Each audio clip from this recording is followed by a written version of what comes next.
overblown myself here. I'm sorry. Overblown. You're gonna do what? Outblown. You're gonna do what to yourself? White out. Me. White out. Yep. White out. White fade out. Okay. Hey, let's just get going then, shall we? Sure. And hopefully this will start recording properly. Of issues that we had 2 weeks ago.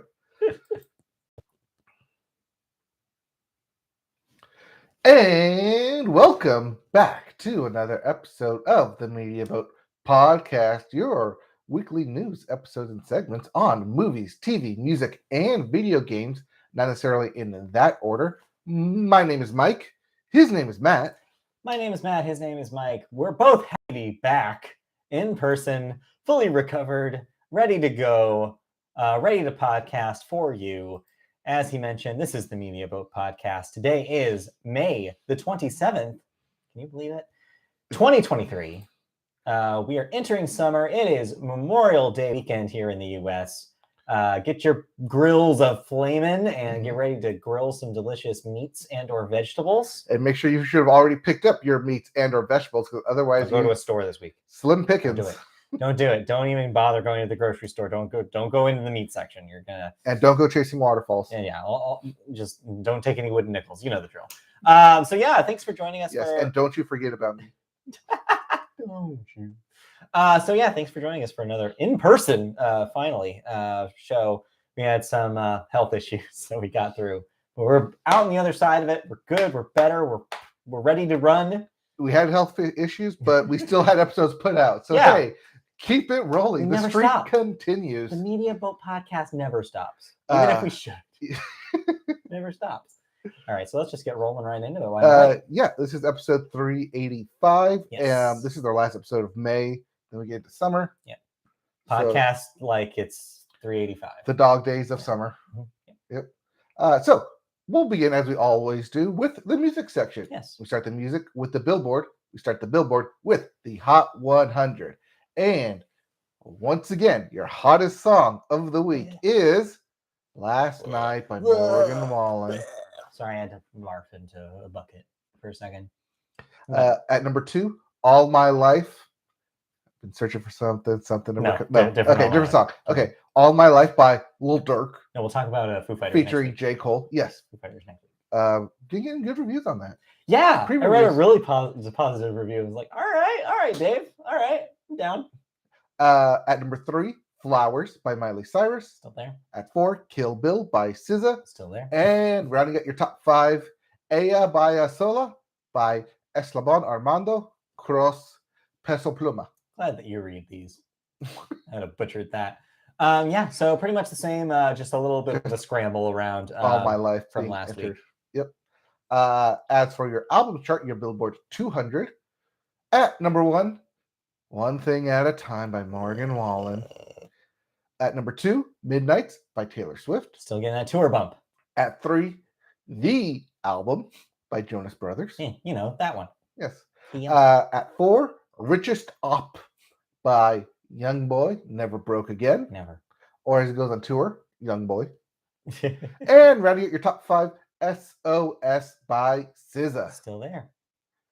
If you didn't like any of those albums, well, get ready, strap in, because there are a billion new releases this week. We have new releases because it's going to be June. Yeah, everybody decided, okay, summer, let's put out our record.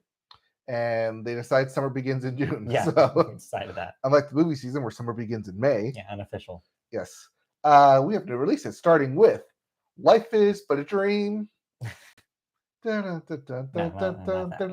that's what the dots are. The dots are the Sure. By Avenged Sevenfold. Yeah, I feel like their version does not sound like that. Yeah, so it'd be dun dun dun dun dun.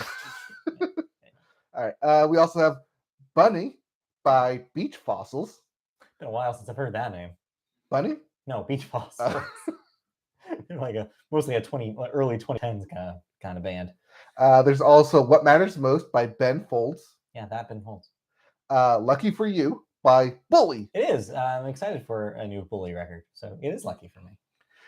Such Ferocious Beauty by Cowboy Junkies. It's a great name. It's a good name.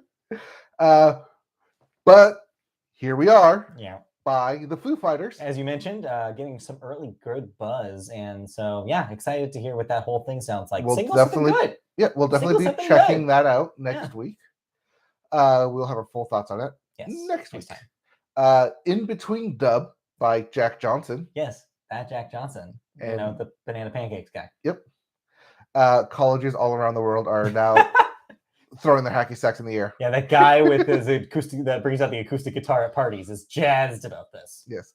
There's also Orpheus Descending by John Mellencamp. Yeah, that John Cougar Mellencamp. No, he hasn't been Cougar for a very long time. Okay, John Puma Mellencamp. No? No. John Lynx Mellencamp. Right. Okay. Can't go through all of the mountain cats, Be here all day. There's also Council Skies by Noel Gallagher's High Flying Birds. Yep. And then Formal Growth in the Desert by Proto Martyr. Yep. Pretty sure I said that right. Proto Martyr. You got it. Okay. We also have Tomorrow Never Comes by Rancid. Yes, that Rancid. Folk Crazy is a time bomb, from what I understand. Folk Crazy by Rufus Wainwright. Thanks. Folkcracy, like democracy. But folk crazy. It's not a great term. Folkcracy? Whoa. Folkcracy. Okay, by Rufus Wainwright. Yeah. And lastly, Sweet Western Sound by Tanya Tucker. Yes, that Tanya Tucker. And that Western Sound. Yep. So yeah, I'm sure there's something for everybody at this point. Oh, there's a lot of stuff. You didn't find something you liked in there, then you might like music. I hate to break it to you. All these releases are just certain for something. Yeah, exactly. Something's gonna come along and get you thumping. Yeah, something like that. Yeah, something, a thumping. Something's going wrong with me. Speaking of going wrong, we're talking about Celine Dion. Yeah. And she has unfortunately had to cancel all of her 2023 and 2024 dates on her, ironically now named, Courage World Tour. I mean, she had the courage to know when she had to stop. Yes. There's that. Yeah. She's had to cancel due to her ongoing struggle with a rare neurological disorder called stiff person syndrome. Yeah. The dates had been rescheduled from 2022 already. Quote, "It is with tremendous disappointment that we have to announce today the cancellation of the Courage World Tour. I am so sorry to disappoint all of you once again. I'm working really hard to build back my strength, but touring can be difficult even when you're 100%. It's not fair to you to keep postponing the shows. And even though it breaks my heart, it's best that we cancel everything now until I'm ready to be back on stage again. I want you all to know I'm not giving up. And I can't wait to see you again. Signed, Celine XX." Close quote. Yeah. That was from her social media post on Friday. Tickets purchased for the 42 canceled dates will be refunded via the original point of sales. For further ticket inquiries or options, please see below. Yeah, no. Okay. Reach out to where you bought it. But yes. I mean, I'm not super surprised by this. It's a very rare diagnosis. Mm-hmm. It's not something that I think that currently has a cure, and so she probably just got the news from her doctors like, no, you can't do this. You're just not going to be able to in the way that you want to do it.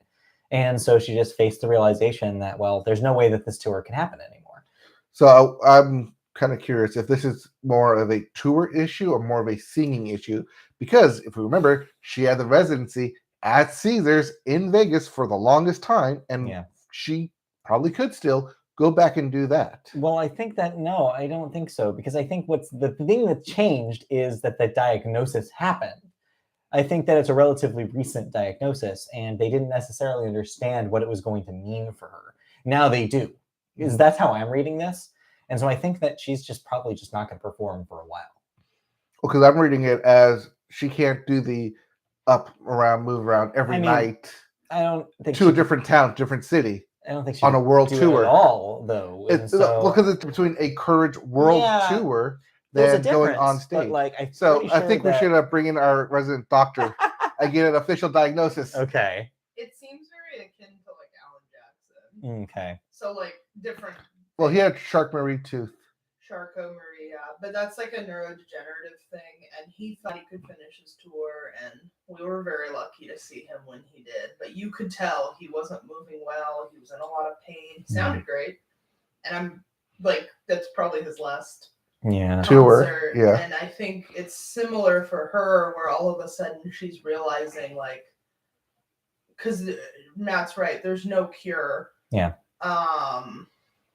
So I think there's could ways she you can sing? Probably, but it's more about the performance. It depends. I mean, I don't know what her. It's such a rare thing. We don't know. I was gonna say, and I don't know what her main like impairments are. Like there could be limitations in the musculature you need to be able to sing, and with her being such a boisterous voice, it takes a lot out of you. I would assume that until with the travel, it's really grueling. Well, that's why I say, like, with the travel, yes, it's going to be really grueling. That's why they're canceling the world tour. What I'm saying is, if she goes back to a Vegas residency, I doubt it.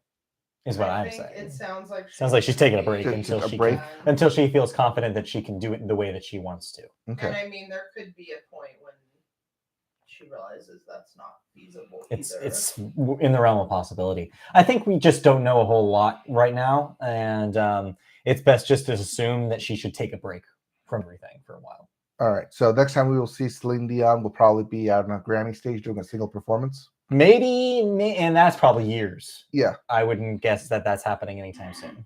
And I don't know how, like, is this, because you're right, it's very rare. Like, yeah, we don't know a lot. I've never had a patient with it. Like, I was like, is that a made up? Honestly, when I It's not a great name. It's stiff person syndrome? When I read it, I was like, is it like ankylosing spondylitis? Like, I was like, is there some other? Is it like what is the Latin root of this?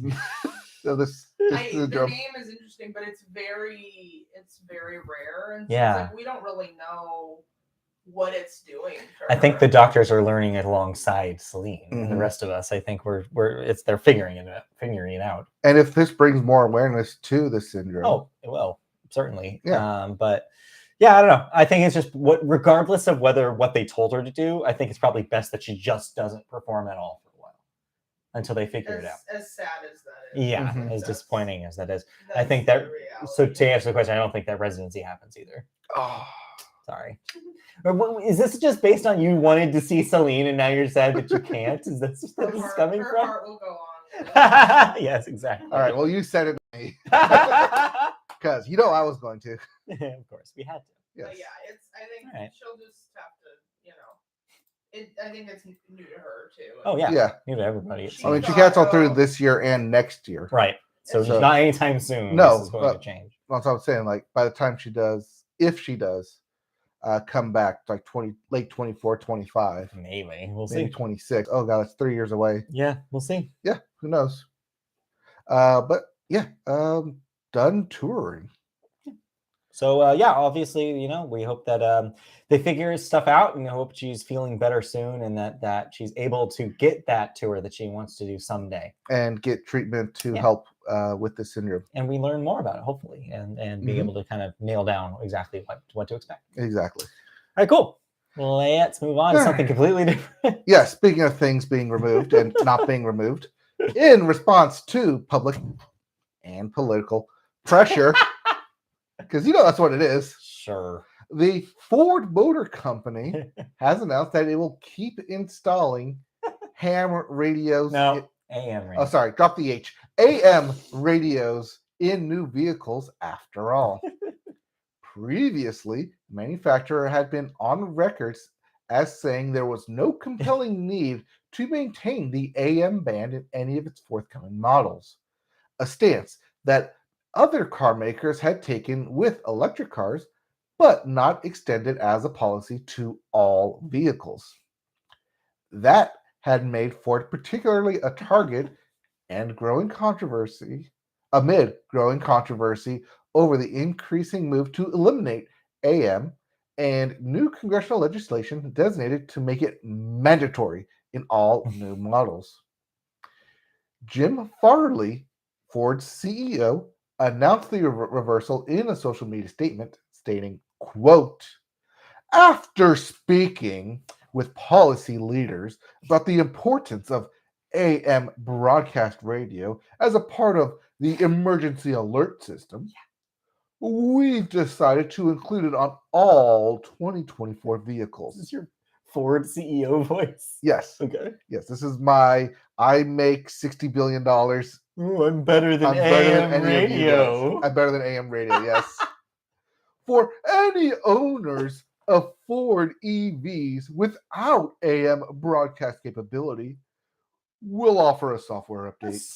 You're telling me this is a software thing and not a hardware thing? Customers can currently listen to AM radio content in a variety of ways in our vehicles, including via streaming.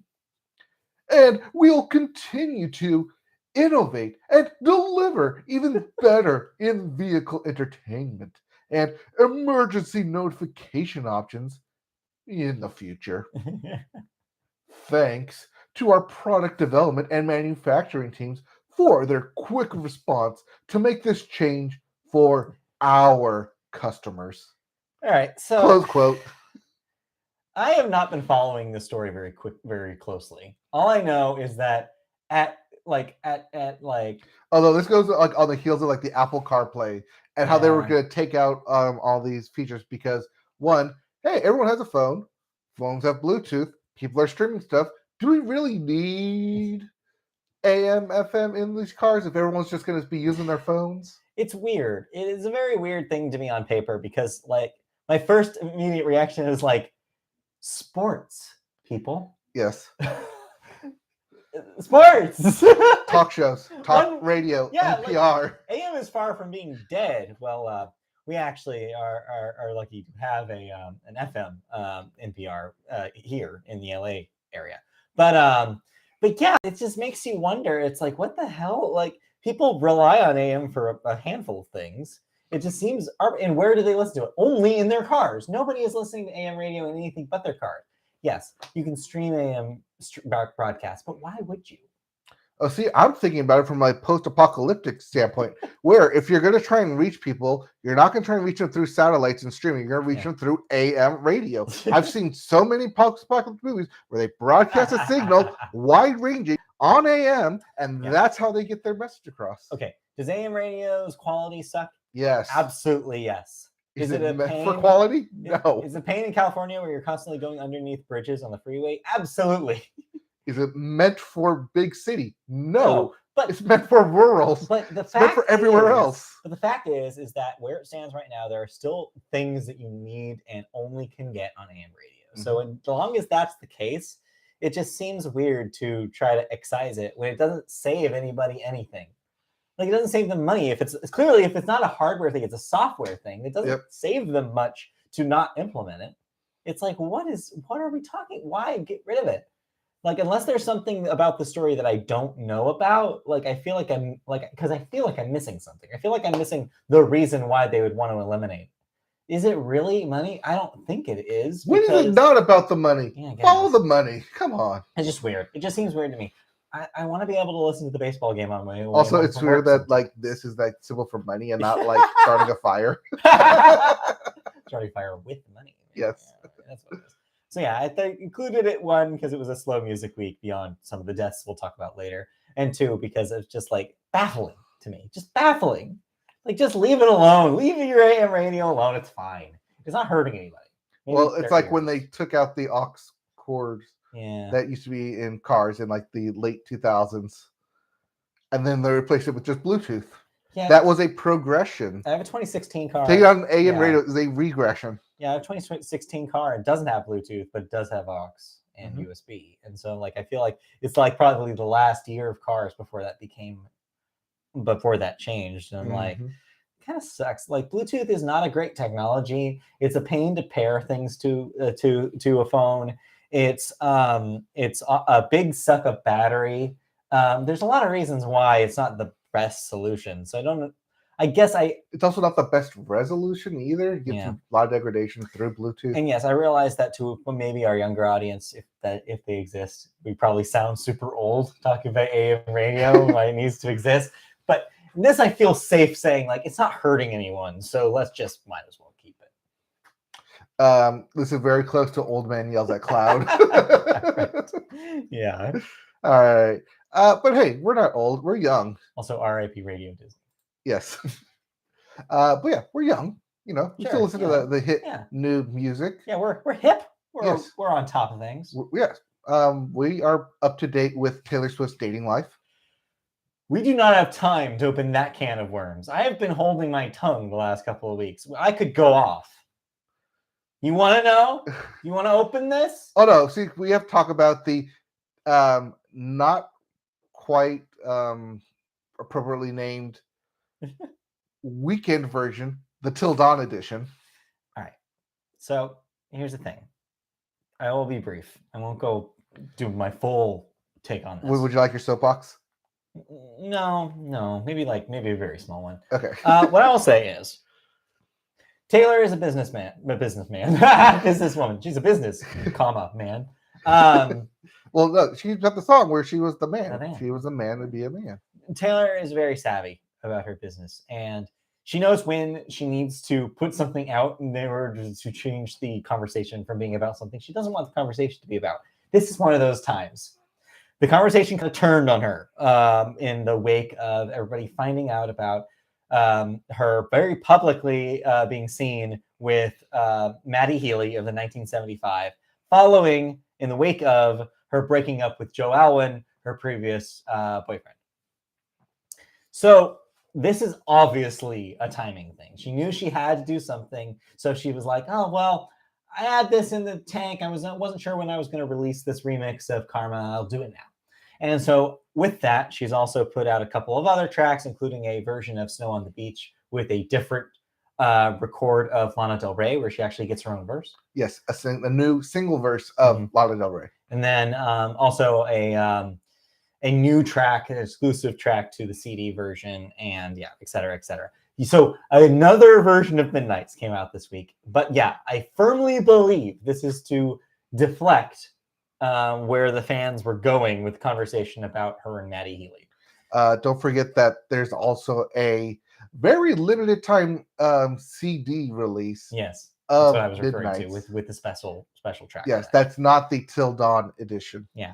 So I will be very brief about the Maddie Healy stuff. If you are not aware, here's the boilerplate, simplest version of it. Maddie Healy, singer from the 1975, a controversial person for a couple of things. One, he likes to, push. He's an edgy kind of guy. Like the 1975 has often been his platform to make some weird statements. He hasn't necessarily been the most coherent and consistent guy when he makes statements about things. The one thing that people are mostly upset about is that he was once on a podcast and was joking around with the guys on the podcast and made some off-color jokes about a couple of subjects that a lot of people would say are fairly serious, specifically about race. Kind of made a weird joke with the host about what kind of porn he likes to watch, specifically involving the degradation and punishment of people of color. And he was clearly saying as a joke, it was clearly like an ironic racism kind of thing. But he still said it, and it's still weird and gross and out of context. I think a lot of people came to it, heard the clip, and was like, what the hell is this guy talking about? And I don't blame anybody for having that reaction. But as a little piece of context, it seems like that's the vibe of that podcast. Mm-hmm. Nothing I would ever want to listen to, but I guess that's just that's the kind of thing that those hosts do. Ironic racism has been a problem in the comedy world, especially the alt comedy world, for decades at this point. It's a trap that a lot of people who are generally pretty lefty and generally pretty good about social stuff are still often find themselves falling into a lot.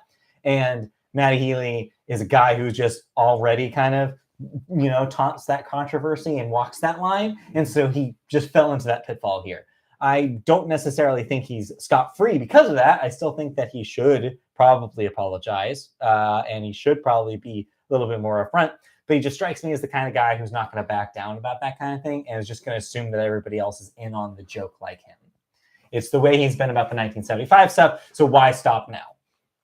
The other half of this, so that's the situation. It's basically fans have found this out, listened to these clips, read some other comments that he's made in the past about his relationships with, like things like race, conversations about and about that kind of thing, and his stances politically, and have been very criticized Taylor for choosing to be seen with him in public and not say anything about it.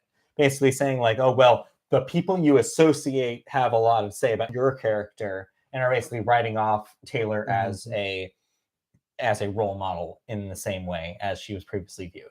And that's turned a lot of fans against her, or at least encouraged a lot of fans to say she should speak up on this.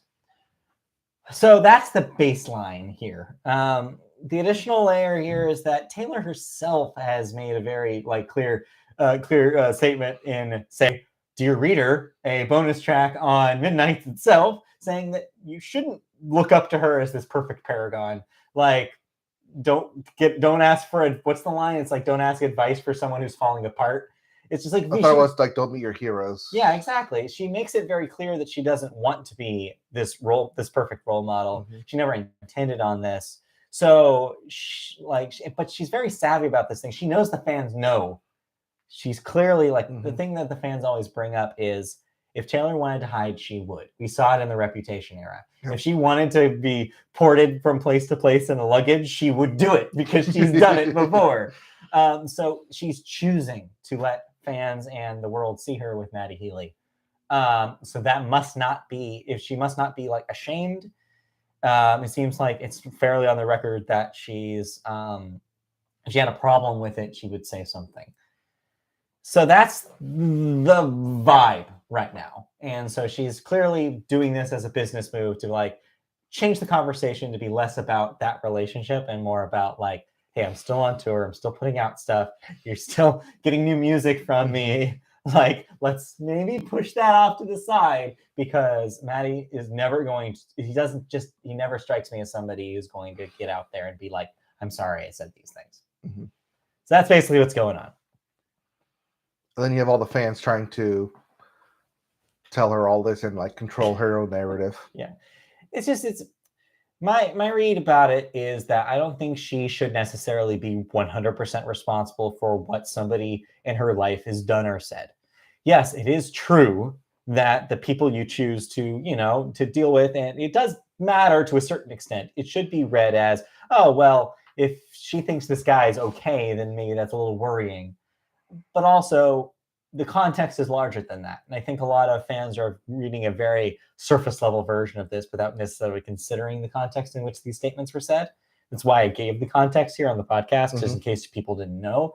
That being said, yeah, obviously it's still messed up. And these are traps that I think that are easy to avoid. It's very easy not to say something racist. I mean, come on. It's very easy. Mm-hmm. And the fact that you have this still happening in 2023 is kind of embarrassing. And he's kind of an embarrassing guy. And I didn't really like him before all this happened either. I don't really understand the 1975. I've been on this podcast saying that I don't really get their thing. I don't get this weird line that he seems like he feels like he has to walk of what's ironic and what's genuine. And he, again, falls into this trap here, and even not in his music. And it's frustrating. But Taylor's her own woman. She's making her own decisions. She should be able to have the freedom to choose who she sees in a romantic capacity. And I don't necessarily think it's up to us to be like, not that one. That one we did not approve, which is the vibe that a lot of fans have. Mm-hmm. So I don't know. I feel like it's okay to hold, again, people don't understand this on the internet, but you can hold two somewhat contradicting ideas at the same time in your head at once. You can do that here as well. You can love Taylor Swift. You can believe that she's a good role model. You can believe that the things that she does are important and be a fan of her. And also understand that she's also a human who has human relationships with other people who are not going to be perfect. Who should apologize, but maybe but we can't necessarily hold that kind of level of expectation to everyone, they're always going to fail you. Like celebrities are people. They're always going to fail you in some way. Taylor's not infallible. And so those two things can exist, I think. So there. That's So that was Midnight's the Till Dawn Edition. So you actually listened to this. I didn't actually listen to the new tracks. What'd you think about them? Is it weird that they sound worse? That seems to be a common opinion. A lot of it sounds better. Oh, we didn't even mention this. Yeah. So the Ice Spice, New Hotness in the rap world, it does a verse on Karma. Yes, but it sounds like all the late 2010s, or no, sorry, the early 2010s, where they were throwing a bunch of these like rappers on pop songs. Well, I mean, Taylor's done this. Kendrick Lamar did a verse on a remix of Bad Blood. Yeah. So there's even precedent in the Taylor catalog for this.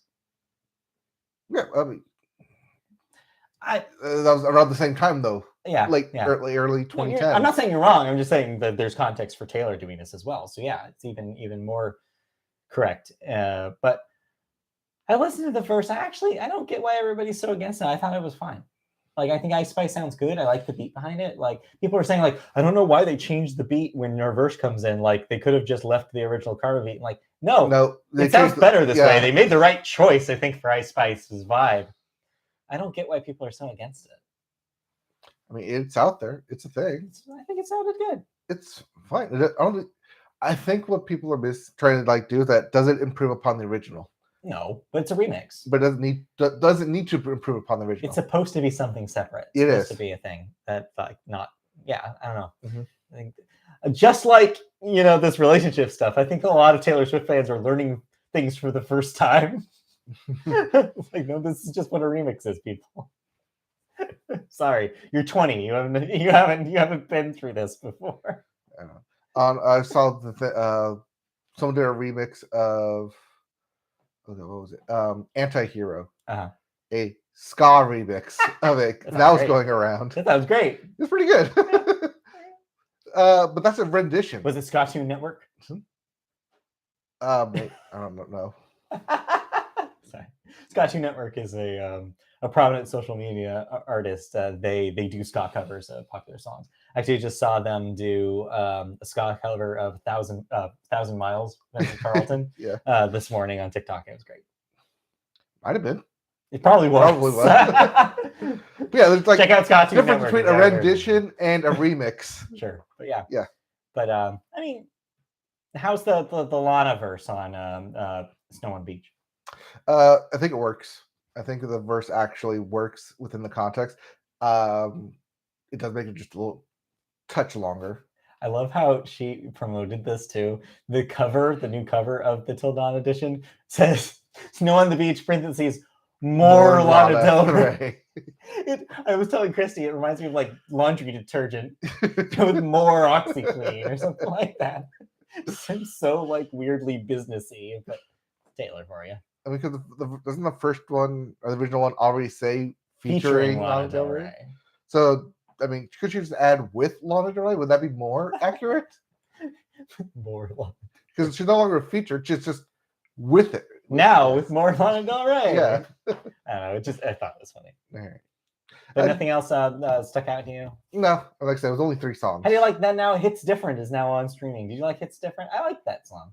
I kind of wish it was on the original 3 a.m. version. I don't think I heard that one. It's been all over TikTok. Oh, that's why. And so I had already heard it, but because it was on the CD, it was the original one that was exclusive to the CD. Okay. And it wasn't on all streaming networks until this release. Okay, no, that didn't. It's a good song. Okay. But yeah, she also did, like I said, she also did the like the CD specific release. Yeah. For, was it Philadelphia? Yes, the Philly concerts. I think no, it was wherever she was after that. No, she went to Foxborough after that. She was at Foxborough. I think now she's in New York. Okay. I think it's for the New York shows. She's giving away the CD. Well, she's not giving it away. She's selling it with his, which I think is called Lose. What is it? Something with Lose Me or You're Losing Me. That's what it is. So I've heard You're Losing Me on TikTok, and everybody's kind of freaking out because it sounds like a song that she hastily wrote after the breakup. Okay. Because it's very much a breakup song. Maybe we're wrong. Maybe she already had it in the chamber before this actually happened, but it definitely feels like it. One of the lines in the bridge is something about like I wouldn't even marry me. is one of the lines. And I'm like, which leads credence to a lot of fan theories about like that Joe had proposed and that she was like, absolutely not. And that's why they broke up. If we're not going to get married, what are we even doing? So much for the conversation. So much for paper rings. Paper rings. Huh? Anyway, I don't know. Again, I'm not going to make assumptions about Taylor's personal life and the decisions she makes. I try not to do that as much as I can. Unless we're talking about in retrospect, like we did for our Taylor Swift podcast, which you can listen to on our feed if you want to dig this up. So, okay. Anyways, long story short, Too late. Yeah, I know. All of that, we spent like 10, 15 minutes on this. But what I will say is, yeah, those songs are now available on streaming. That You're Losing Me is only on the CD if you happen to be there. Yes, we do not suggest that you board your ships and sail away from the Media Boat podcast. So Taylor's out there, I don't know, doing stuff. Figure it out. Yes. But we're still doing stuff, though. We are still doing stuff. We still have a podcast to get to. Yes. That's more stuff to cover, including video games. Yeah, let's move on to video games. So let's roll right into some new releases. Yeah. Starting with Company of Heroes 3, console edition. Yeah. For PS5 and Xbox Series X. So if you missed it on PC, here's your chance. There's also Far World Pioneers for everything. Yep. Wide release, everyone gets it. Yep. Friends versus Friends, which unfortunately is not a battle royale starring the cast of Friends like I want it to be. It's your Ross Geller is overpowered. So. Friends versus Friends on PC.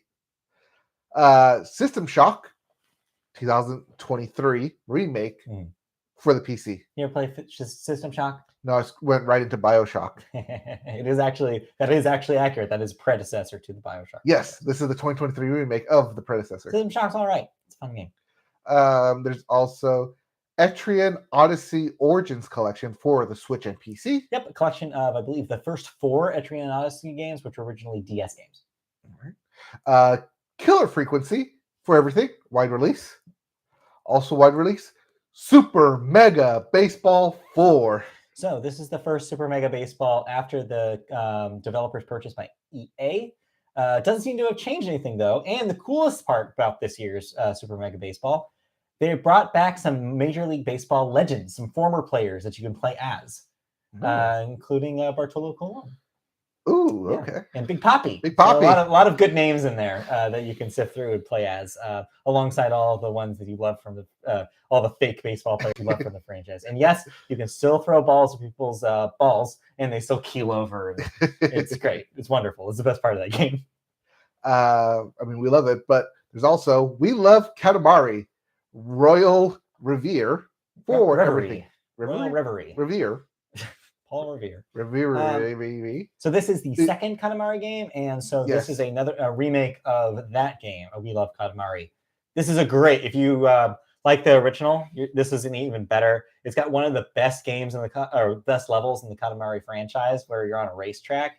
It's fantastic. We Love Katamari, and if you haven't played it, here's your chance. Yep, because that's available for everything, everywhere. Go find it. But get out of the way. We have 2 heavyweight big releases coming out.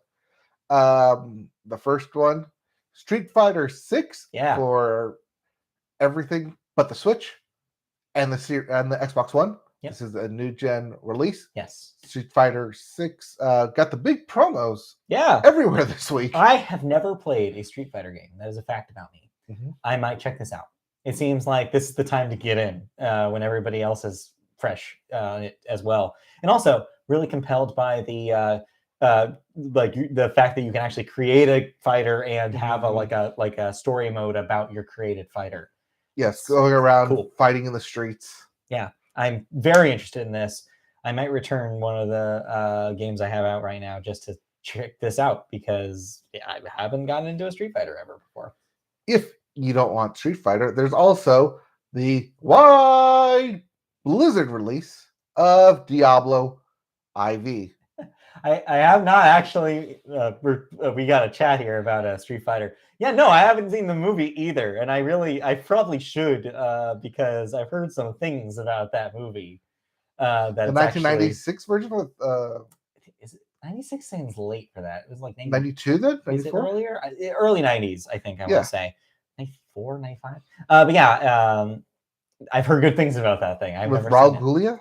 Yeah, R.I.P. Yes. It was Raul Julia's last Julia. movie, right? Like, didn't he die like right after that release? Something like that, yeah. I haven't seen it. I heard good things though. It's on He my did it list. for his kids.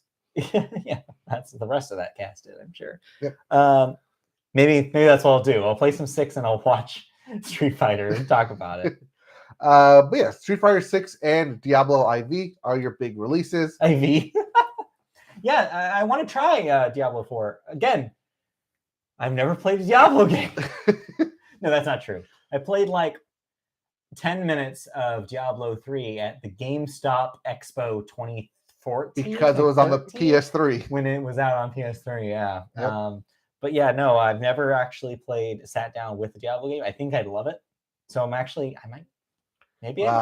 pick up the Diablo 4 on PC, maybe. So that make this a 15-year wait between games then? It's been a while since Diablo 3. Because that was in 2006. Yeah, it's been a no, yeah, it's way too early, I think. 2010, 11? For the PS3? Because it was part of like the PS3 release. I remember it was a late 3 release. I think you're thinking of the PS4 launch. No. 2013. No? Does Diablo Immortal count? I mean, I've never played that either, so maybe. I've heard some things about that, though. I heard it was all right. Okay, you're looking up Diablo 3 release date here. I want to say 2013, 2012. 2012, yeah. 2012. See, much later. You were thinking about the wrong console launch. Yes. Because, yeah, I think with GameStop Expo, I think I played the PS4 version of it. So, yeah, 10 years later. Yeah. Hey, I mean, they're on the Kingdom Hearts track there in terms of releases. And yes, that is your Kingdom Hearts reference drop for the episode. Yeah, but we need to have like a swear jar, except for when you bring up Kingdom Hearts. Okay, well, speaking of Kingdom Hearts, let's get right into PlayStation. There was no Kingdom Hearts. We have to say this up front. We were disappointed. So PlayStation had their big showcase on Wednesday. Yes, their own showcase of the Immortals. So you had to take a shot at Kingdom Hearts reference. That's smart. Media Boat drinking game for every time Mike brings up. Yeah, Media Boat drinking game. Yep. All right. So PlayStation had their big showcase. A lot of people were wondering, was this going to be a big time for a bunch of first-party PlayStation Studios releases? I think that's more or less what we thought last week when we talked about the announcement of this show. Turns out, no, not really. Ended up being heavy on third-party games, a lot of partners, and only one big presentation related to a Sony PlayStation Studios release. So before we break it down, what was your overall vibe of this? Because I think that weirdly, the internet, especially the Sony fans, PlayStation fans, seem to not be happy with what was shown here. Well, there were three main like bingo card hits that people were looking for. One was the Naughty Dog, right? Whether it was going to be the announcement of Last of Us 3 or the Last of Us multiplayer, or a new IP, something from Naughty Dog. Well, completely whiffed. We ended up getting our answer about that a couple days later, yesterday, when Naughty Dog finally went to social media and put out a statement saying that they are not ready to show the factions multiplayer Last of Us project. So turns out that this was in response to a story that went up, I believe Bloomberg. I believe this was a Jason Schreier piece where Schreier basically said, like, put out a report about there was a team downsizing that happened. I saw that with the factions multiplayer game. It was originally started out as a project that was very hands-on with Naughty Dog, and they wanted to do it their way. And ultimately, I think Sony came in and was like, taking too long, guys. No, this is not how you want to do it. We understand that you guys are perfectionists, but this is not the way that we're going to have to, like, it's not the way we want this to happen. We want it more streamlined, like take down the size of the team and start over is essentially what happened to this project.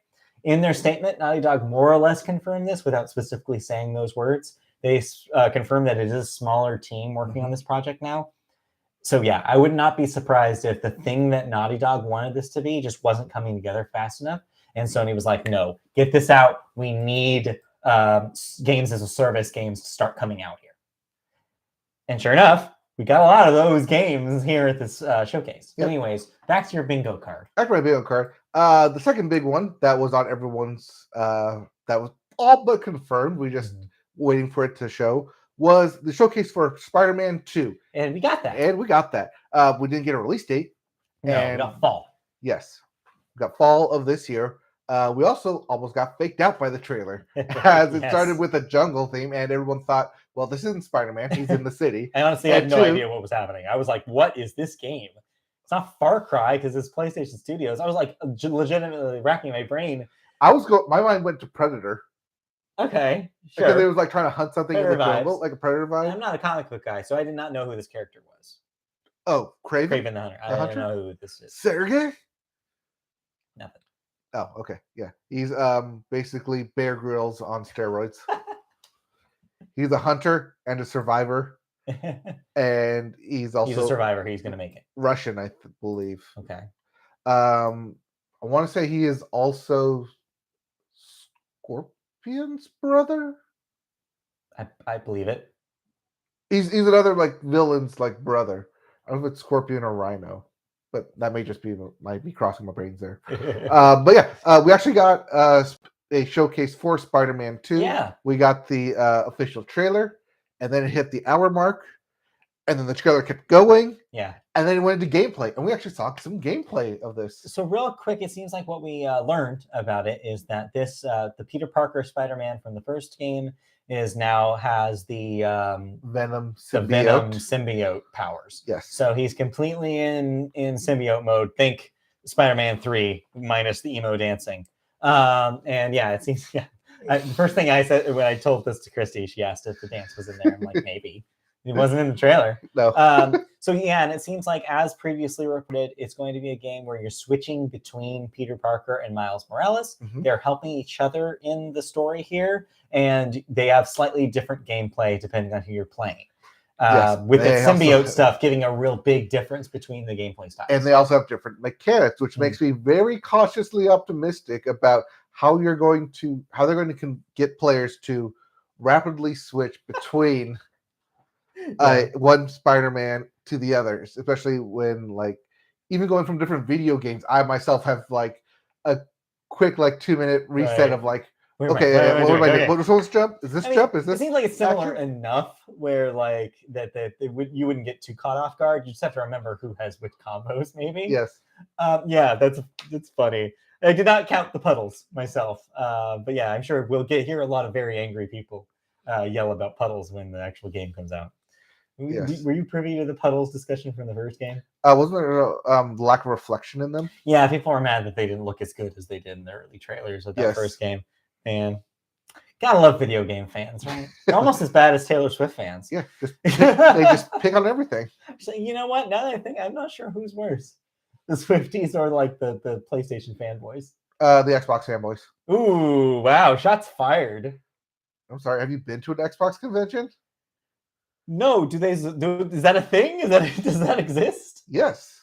Ooh. I mean, we have two people we know we can ask and have been to them. Anyway. Well, regardless. But yeah, I thought it looked good. I thought the showcase of the Spider-Man 2 stuff looked pretty good. I think it's a good looking game. If that was felt like that was running on PS5. And I say that because of the stuttering. Yes. But after the showcase, they actually put up the 4K version on their channel. So if you want to check out the actual 4K top resolution on YouTube, it is on the PlayStation proper channel as well. Mm-hmm. Yeah. But didn't get a release date and did not get a pre-order because otherwise I would have hit pre-order on that. Yeah, I'm sure it'll be just as good as that first game, except hopefully less stealth stuff with Mary Jane, because that's what threw me off the first game real hard. Oh, don't worry. Now it's stealth stuff with Miles Morales because he can turn invisible. Yeah, but he can turn invisible. Mary Jane could not. Yes. So he got points in that department. So yeah, no, I'm excited. Except, man, why is that game not co-op? They confirmed again this is a single player non-co-op thing. It's like it seems so easy for them to do a co-op experience, but because it's two Spider-Man, it's not their focus, which I understand. At least they're focused. They know what the game they're making is, and all power to them. Insomniac, they make good games, so I have full confidence that this will be good. Mm-hmm.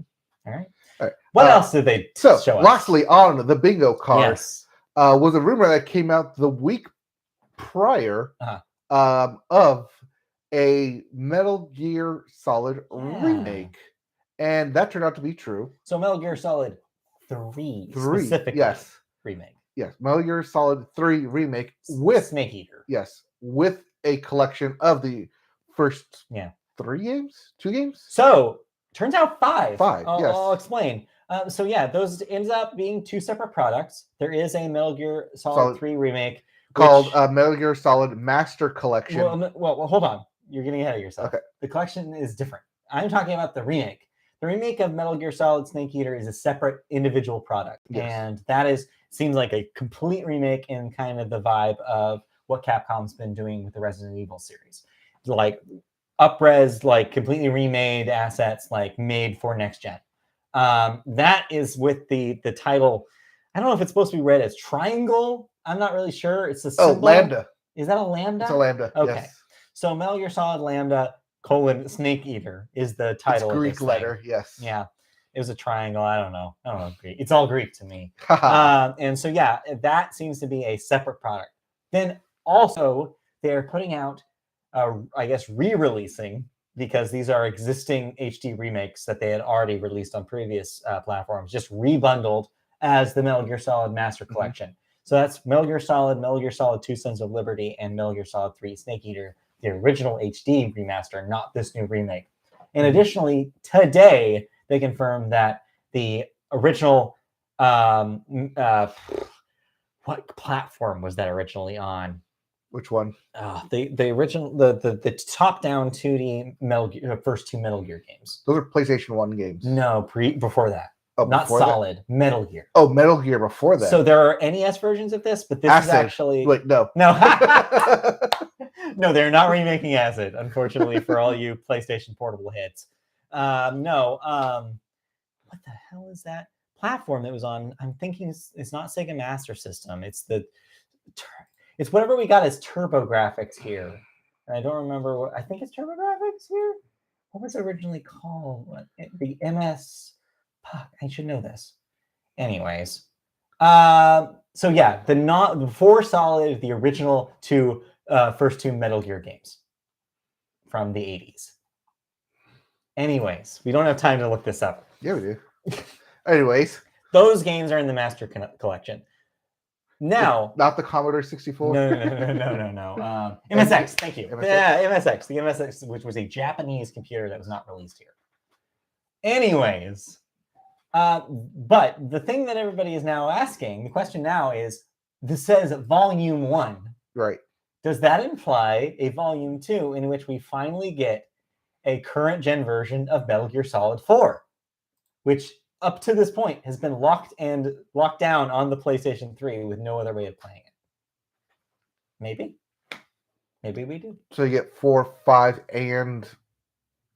what was it? Survive the zombie one, and Prologue. Yeah, and maybe Acid. Or Portable Ops, or any of those portable ones. Any of the PSP, PSGO games. Yeah, maybe. Who knows? Anyway. So yeah, we'll see. But yeah, at least we know that everybody wanted. Like everybody wanted a remake of Snake Eater. It's the Tony Hawk style 3 and 4 together. 3+4. Yeah. But yeah, everybody wanted Snake Eater's usually the fan favorite. It's the one that everybody says is the best. So it makes sense for that one to be the one they choose to go hard in it. Now, of course, the other question is Kojima involved? That's what I was going to ask. No, very much not. This is Konami taking complete ownership of the franchise, remaking it without Kojima's help. He is not involved in any way. So are they saying that this will now be the definitive version outside of Kojima then? I would assume that's the goal here. We'll see how it works out for him. That game, I've never played it. The only this is just a cavalcade of games I've never played, huh? Yes. The only Metal Gear Solid game I've spent a lot of time in is 4. I played most of 4. I played, I want to say the first one on PlayStation when it came out. Yeah. And because it was a stealth game, and I was like 6. Yeah, not very no good idea at what to no. do. The game's hard. Yeah. The game's really hard. Anyway. So yeah, Metal Gear. So some people are very, very thrilled about this. Yep. Also on that bingo card, in terms of announcements, Assassin's Creed Mirage. We did see it. Yeah, we got gameplay. We got sure looks like Assassin's Creed 1, doesn't it? Yes, it looks like a retelling of Assassin's Creed 1, but it's not. But it's not. No, it's new character. And yeah, I'm interested. It seems like they're going to a little bit of a return to the gameplay of the original couple games, which is a little disappointing to me. I like kind of the loot stuff of the latter day ones, but I'm willing to give it a shot. Oh, I like a lot of the stealth stuff that from the first game. I mean, that's kind of like what got me into it. It's like, oh yes, lots of stealth, lots of running around, and lots of just hidden blades, stab everybody. And it looked cool. It looked graphically looked pretty impressive. Something that was not on anybody's bingo card though, and shocked a lot of people as to why they hadn't done this already. Although technically you still can do this without the controller. They announced a dedicated game streaming device. Yes, but you need a PlayStation 5 in order to stream it to the handheld. So yeah, they're calling it Project Q, and it literally looks like they slapped a LCD screen in between the DualSense controller. It's not too dissimilar from the Wii U tablet, and a lot of people pointed that out. That yet again, just like the PlayStation Move controllers, years later they are copying Nintendo. Yes. So yeah, you mentioned that it needs a PS5 to work. It is purely a streaming device. It is not like the Steam Deck, where it is an individual powered by itself console. So who is this for? Is a lot of people what a lot of people are asking. I think what it is, it's a lot of single television homes. Yeah, I think it's a lot of that. I think it's a lot of situations where, I want to play PS5, but I want to play it on a controller, not my phone, and I also want to play it in my bedroom in bed. What's it called on the phone? The PS app? I think the remote play stuff. Remote play is the term that they use and have used for a while now. Well, yes, because I have it on my phone. You have to have play. You can play it's not the PS app. Right yes, now PS remote app. play. Yes. And it will stream to your phone. Yeah. And you can play it on your phone. This just simplifies it and puts it in a way that I think is a little easier for people who that seems baffling to understand. I think they're just they knew that there was an audience of people who this is something they want, and they see the Steam Deck and see the concept of it, and we're like, why can't I do this? And it just makes it easier for somebody who already is in the PlayStation ecosystem just to have something that they can buy to have immediately, and it just works. You know who this would be great for? Who? People who are trapped in their rooms because of COVID and don't have access to the TV. Or I don't know, or people who maybe, are going to be fathers soon and need to have something very quickly to play video games while they're watching their child. Yes, you have to be in the nursery to watch your child and play video games and not be standing in front of a TV. I can't think of anybody who's going to be in that situation soon. No, neither of us are in that specific situation. Nothing. I got nothing. I don't know. So yes, you will be buying this day one. Probably. It very seems right up my alley. I need something to play portably. Of course, we don't know when this is coming out. They didn't really even announce official name, price, release date. We have no idea. This is just the first that they're showing that this is a thing that they want to do. Also, if you want earbuds, I guess they're making those too. Yeah, they're making instead of the Sony 3D big headphones, they're now just in earbud format. Okay, so I bring this up. It makes sense for them to do this one. Yes. But two, I bring this up for one specific reason, and I feel like I'm going crazy because no one is talking about this. At one point when they were talking about it, they said lossless audio. Yeah, I heard that. Okay, no. First of all, Bluetooth. My understanding is that Bluetooth was not capable of that. So what the hell is the technology in this thing that Sony figured it out? Atmos. No, but that's what I'm saying. So even Apple say that. So even the fancy ass over-the-ear AirPod Maxes don't have lossless capabilities because Apple straight up said we can't do it. Bluetooth is incapable of this. So I want to know what magic Sony is using on this thing, unless they're talking out of their asses. It very could well be. It could well be. But you don't use lossless unless you mean lossless. Unless they say loss and they don't understand that there is actual lossless out there. Sony would know. Presumably, because they're Sony. Yes, so if that's true, Sony Music Group. If they figured it out and these aren't that expensive, I might pick these up because I would love a lossless earbud. That sounds wonderful. Yeah, but we'll see, I guess. All right, so I'm going to add both of these to my Christmas list and birthday list as they both prepare your PowerPoint now. Yes. Oh yes, and my anniversary list right there, right in between. Yes. Right. Get your PowerPoint ready. Just add to the list. Add to the list. All right. Let's see here. Let's go back to some games then, shall we? Yeah. Let's just start rattling this off. They showed a lot of games. Yes, a lot of games, including Alan Wake 2. We know it was coming. We got a release date, October 17th. Seems cool. Final Fantasy 16. Yep. We knew it was coming next month. Just got another more like official story trailer to it. Boy, does this game look not for me at all, but I'm happy to hear you tell me about it. Yes, I will definitely tell you about this. Because, man, a lot of cutscenes, a lot of story, a lot of highfalutin fantasy stuff that I do not care about. Probably one that I'm actually going to buy because I will spend a lot of time on this one. You're gonna be in it. Dragon's Dogma 2. We knew it was coming. Gets a new trailer. Haven't played the original, but that thing has its fans. Bungie announced both the latest Destiny DLC. Yes. Expansion, whatever you want to call it. Well, they announced a place where they're going to talk about the future of Destiny. Yes. It wasn't August 22nd. It wasn't an expansion. It was just an ad for their next showcase. Wait, are they not calling it next object? I think that's the or whatever? name of the thing of the stream. Oh, yeah. I thought that was the name of the next thing, calling it the next shape or next shape. Last shape, like yeah, something like that. I think that's just them saying, okay, what's going to be the future of Destiny? But that wasn't the only thing that the Bungie wanted to show off. Yeah, they decided to go back in time and show off Marathon. Yes, Marathon. And if you're not ancient like we are, Marathon was a shooter franchise for the Mac, originally released in 1992. Yes. No I, just Mac. It was Bungie's basic approach at a shooter like Doom. It was very much like pre-mouse look, 2D sprites and a 3D level kind of vibe. I played Marathon. It's fun. It's an all right game if you like Doom. A lot of shooting aliens. Yes, but here's the thing, though. They're saying that it's not a sequel, but it belongs in the same universe. So you're going to have to call it Marathon 2024?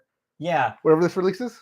Yeah, they should remake. Wait, didn't they remake Chex Quest? I could have sworn that they did that. Anyways, but yes, think Chex Quest, that kind of vibe. But here's the thing about this Marathon. It is games as a service, free-to-play PvP Marathon. This is not a single-player story situation.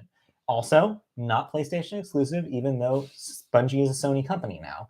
They made it outside of this presentation. They made it clear that this is a multi-platform game that will be cross-save and PvP, you'll be able to hold zero, single player, cross-save, cross-competition, everything. So yeah, I'm curious. This trailer was very striking. I really thought it was I actually thought it was the best trailer of the show. I seem to be outnumbered. Apparently, people don't have nostalgia for Marathon anymore, but hey, I remember Marathon. Sure, it came out when I was 2, but that's fine. It's fine. I still need to be nostalgic for it. So yeah, I'm curious about this. We'll learn more in the future, but yeah, we'll see. We'll see. We also had, like I said, another look at Street Fighter 6 with its story mode and the create a character. I'll try it out. There was also the new Haven Studio release, Fair Games. Another game that afterwards was confirmed to be a PvP games as service kind of thing. Because this one looked cool to me. A little bit of like Payday influence. Yeah, but like a first-person shooter. Yes. Yeah. Like a process like Payday and Watch Dogs. Yeah. But as you mentioned, PvP.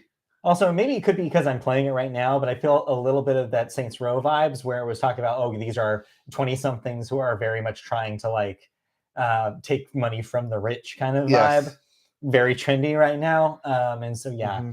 Yes, very trendy for a big corporation to put out a game saying, come take our money as we take your money. Yeah, a little weird vibe there. But yeah, it looks neat. I don't know. We'll find out more.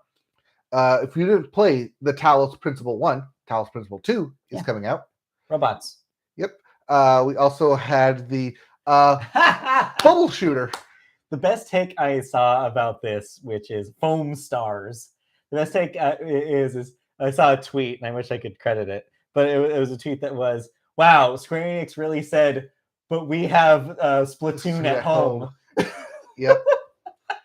Yeah, this just looks like Square Enix's attempt, yet again, at a free-to-play like PvP PvP, shooter, yep. but it was basically, it looks like Splatoon. It is Splatoon. It looks like Splatoon. It's Splatoon, except it's foam. It's not paint. That's what makes it different. Also- and you can't sue us because of it. Also, it looks like they're going to a hero shooter kind of approach to it, Yes. which means instead of creating and customizing a character, you are a character that has a special move attached to you. I don't know. I don't hate the look of it. I think that the footage they showed looked really crappy. It almost looked like they were showing PS4 footage of this game. They could very well be. It's actually going to come out on PS4. But man, looks rough, but it could be all right. I don't know. Too early to tell. Super cartoony. Yeah. Colorful. Yeah, color palettes. There was also a new bunch of just different new games coming out from indie developers. Right, yeah, some smaller like games. The Plucky Squire, Yeah. which I thought was cute because he goes in and out of storybooks and different Yes. animation styles. Cool hook. And also, here's something I don't know if you know about it. Plucky Squire's art is by James Turner, who is previously somebody who worked a lot on Pokemon art. Hey. He created some of some people's favorite / least favorite Pokemon designs, including the vanilla ice cream Pokemon. I personally really like his art. I follow him on Twitter. He does a lot of like Kirby fan art and stuff. He's cool. He's also in charge of a lot of the Pokemon character designs as well. But yeah, to see him branch out and do art for this indie game is also very cool. And I like his kind of house style. So yeah, Plucky Squire looks neat. Yep. Phantom Blade Zero, which is a new hack and slash RPG game. This is the ancient samurai times. Yeah, it kind of looked like Ghost of Tsushima for That's a what second. I thought it was. And they like, were like, nope. No, it's not. Ghost Runner 2 was announced for later this year. Yeah, a different approach than the first one. Similar to Helldivers 2, which is also a different approach from the first one. Third person now. We also had the giant squid reveal for Sword of the Sea. Yeah, so this is by the art director of Journey. Yep, and it looks kind of like Journey. Yes. Journey, Abzu, and Follow Me. Forget what it is. The Following. Not The Following.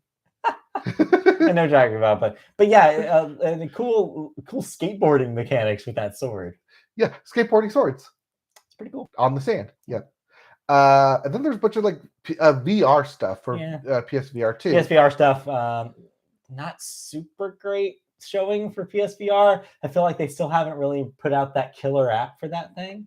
The one thing you have to buy it. There's a lot of stuff for it. Yeah, but there's not you have to play it for this game. Not too compelling, though. Yeah, this VR mode for Resident Evil 4 that they showed looked all right. Yeah, there's a Help Wanted 2 that got announced. Friday Nights at Freddy's. Yeah. There's a bunch of other stuff somewhere. Yeah, I don't know why this list is out of order. Arizona Sunshine 2. Zombies. Zombie game. Synapse 2. The thing with all these is they looked like VR games. Beat Saber. Yeah, where it's just like either ones we already knew about or ones that look like other games that we already know about on VR. Yep. So if you played VR, you mostly know what to expect on this. Crossfire, Sierra Squad. Yeah, it's a shooter. In Dreams, Synapses, and Queen for Beat Saber. Yeah, Queen songs for Beat Saber. I don't know. It wasn't super. It didn't sell anybody, I don't think, who wasn't already sold on PSVR 2. Yeah. Is there anything else that we should touch on? Because there's a bunch of other. I want to talk about Revenant Hill, which you skipped by. That is the the new game by the studio and the artist behind Night in the Woods. Okay. Finally, a lot of people saw that cat and was like, wait a minute, that's like the cat from Night in the Woods. And that's because it's the same guy. Mm-hmm. Scott Benson, who does the art there. Also a good Twitter follow. Yeah, I'm excited to see what it is. It seems like it's about the cat and about the community around the cat. And like, I don't know a whole lot yet, but it seems cool and I love the art. So yeah, I'm very excited about Revenant Hill. All right. But other than that, not a whole lot of other things. I mean, a lot of fantasy games, a lot of shooter games, fantasy games. Anyway, Immortals of Avium. So, I mean, to wrap up, I think the overall vibe, I get why a lot of people were disappointed, but personally, I thought they were a lot of cool looking games. And I'm kind of glad that Sony restrained themselves here and only showed stuff that was coming out in the near future. There was no Wolverines here. There was no like big reveal of something that's way high, like way far out on the horizon. It was a lot. It was very concise and laser targeted to stuff that was going to come out soon. And I actually think that's the good move, because you don't want people asking, like your Microsoft, a billion questions about stuff that's not ready to be shown. Mm-hmm. And I think they were smart. I think people just need to get their expectations in line for these kinds of shows. That's all. Anyways, that was a PlayStation recap. Yeah, that was the recap. Literally recapped the whole thing, and we still have like an hour left to go. Yeah. So let's go from the high of the highs of the PlayStation to the low of lows to the Lord of the Rings Gollum. Oh boy. Because developer Daedalic Entertainment has come out and, rightfully so, apologized for delivering what it called an underwhelming experience with the final game this week.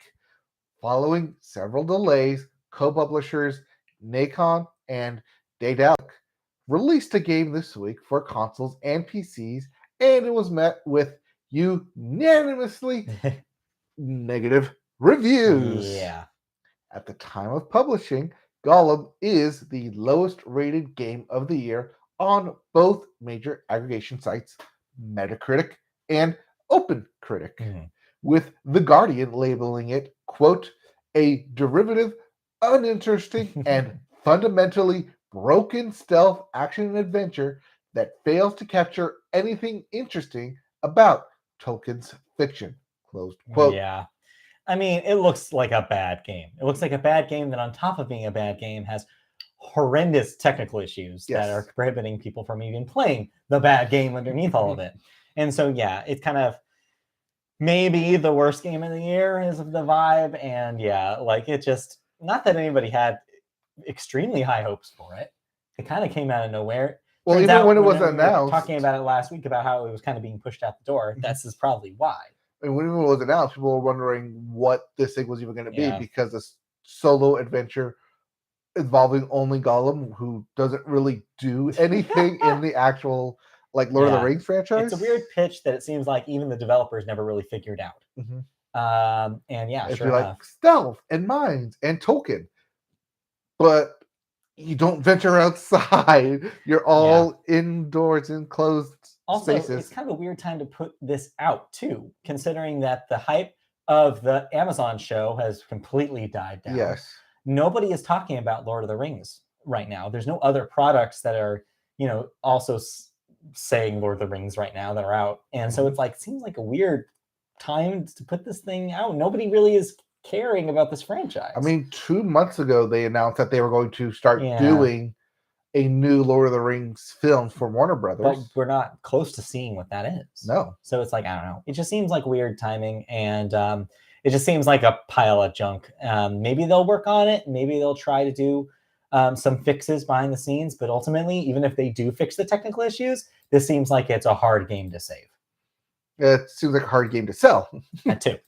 So we won't. So needless to say, the Media Boat podcast will not be playing Lord of the Rings Gollum. No, but we did play some other stuff. We did play some other stuff. So I actually finished Star Wars Jedi Survivor. All right. And I'm going to talk about this later, but wow, what a way to do an ending. That's a really good story. I like the twists in this thing. I like where it went. I was pleasantly both shocked and surprised, and also did, well, of course you did that. But then I thought I was like, well, of course you did it, but also, damn, I'm glad you actually did it that way. Cool. It's fun to play. It's fun to both gain the new powers along the ways. I do think the steps in between gaining the increased force stuff can be, at times, depending on if you do all the side stuff, a bit of a long and struggle and a slog. Sure. But if you try and mainline the story and then go back and do all the side quests and stuff afterwards, that's probably the best way to play this game. Just stick to the story, treat it as a single player story mode, and then go back and do the side quests and cleanups. And get all your colored lightsabers and stuff. Yeah, because you don't need to do the side quests to help move the main story forward. Right. all unlike other games where if you do the side quest, you'll become more powerful to tackle the main story. This is not that. This is not that. Right. They mainlined the story game and then added side quests on the side because, as it implies, side quest. They put the side in the side quest. About how long do you think it took you to finish the campaign? I mean, I probably look it up, but like probably 25 hours. That sounds about right. Yeah, because I'm trying to figure out whether I am actually going to finish this or not. I want to because I like it, but I'm just looking at the time and how I also want to try Street Fighter. Yeah. And also I have Zelda, and I'm like, there's too many games and not enough time to tackle all of it at once. Mm-hmm. And so I'm like really trying to think which one I'm enjoying more and which one I'm going to keep. And well, I'll talk about it in a moment. But yeah, I'm not really sure yet. I mean, it's set up itself to play a third game as well. So if you want to wait till then, yeah, it's also kind of like dropping out of the zeitgeist of like Survivor, but yeah, still a good that's game. The thing, is I want to be able to talk about it because I wonder if it's strong enough to show up on our Game of the Year stuff in the end of the year. I want to be able to talk to it, especially if we want to talk about some of the ending stuff, because you're not the first person who's told me that it gets stronger and stronger as the game. Yeah, let me see what we have currently under thoughts. We don't need to do this now, but yeah, it might be in that conversation. I want to be able to talk about it. So let me see here. I mean, if I can't talk about God of War Ragnarok New Game Plus as a new game, no, you won't. All right, then yeah, probably it'll put up somewhere on the top end of the year list, especially if we're compared to like Forspoken. Oh God, no! Forspoken's not even a mile close. Oh, you have like Dead Space. Yeah, I think like my short list right now, Dead Space, Resident Evil 4, Hi-Fi Rush. Yeah, probably my 3. Hi-Fi Rush so far. So yeah, ultimately, yeah, I would love to be able to, maybe Star Wars shows up. I don't know. Yeah. Anyways, speaking of possible ending Game of the Year stuff, here's the thing. Yeah. So last week I said I hadn't played a whole lot of Zelda Tears of the Kingdom, and that I was hoping to talk about it more this week. Well, I got bad news. I still haven't played a whole lot more than I played last week. I did spend about another 2 hours in it. Guys, folks, I am really struggling with this game. And I don't know if it's because I didn't play Breath of the Wild, or maybe I should go back and play it, because I feel like I'm missing something with Tears of the Kingdom. And I can't put my finger on it. Everybody out there is talking about how this is the best game they've ever played and freaking out about it, and all the freedom that you get with like making, building all the different builds you can do, and the tackling anything in any order, and the story is great, and the sense of discovery and all this stuff, and all that is true. I'm getting all of that while I'm playing it. I do like the creation mechanics; they are pretty intuitive. I do like the emphasis on the story. I do like the vibe of it. But it's also incredibly hard for me, and I am struggling with doing the same things over and over and over again. And I feel like I'm in this loop with this game where I'm just not, all that stuff is true, but I'm not having fun because of how hard of a time I'm having with it. I'm really I feel like it's friction the game for me right now, where I'm just keep running into elements of friction that I'm like keeping me from having that moment where I can be like, oh, I'm having fun now. And maybe it's because I'm still not beyond this first initial area. But right now, I have to get to this shrine that is on the top of a snowy mountain. The snow requires you to have prepared for the cold weather. And the mechanics in this game are, if you cook meals that raise Link's temperature, you can withstand the cold. But there's a time limit on those things. And you can only cook what you have from the stuff that you picked up from the world. So this tree has 5 spicy peppers. Okay, I have 5 spicy peppers. Toss a spicy pepper with a raw meat. That gives me a spicy ribs or whatever it is. But you have to only a certain amount of that stuff. So I feel like I'm constantly running up against oh God, okay, I have 3 minutes to get from here to here. Am I going to be able to do that? Oh God, now I have to figure out how to build this raft with this fan on it to get me to the other side. But that also has an additional mechanic that I have to only have this small amount of charge power that is going to run out. Also, every time I fight an enemy, my weapon breaks again. Oh, but there's also this mechanic where I can fuse things to my weapon to make them more powerful. Yeah, but those break too. And that breaks off, and then you're left with the thing that is now susceptible for breaking once your piece, like the rock that you have fused to it, is also going to break.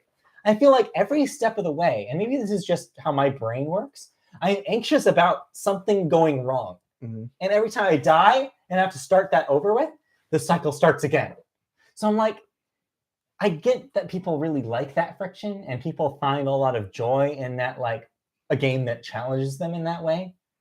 Maybe I'm just not that person. Do you want an easier mode?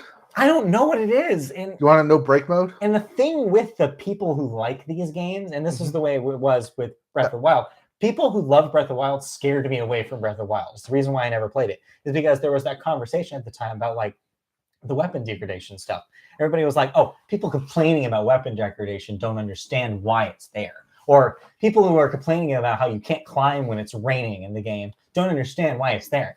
And I'm reading this stuff, I'm like, that doesn't sound fun. I don't want to play that game. It's kind of the same thing we had with Elden Ring this time last year, of it not having a linear story. Yeah. You have to go and find the story. It's the story that you make along the way. Like, no, just tell me where to go and what to do. So I was listening to one of the podcasts I listened to, Firescape podcast. It's Dan Reichert, Mary Kish, and Mike Mahardy.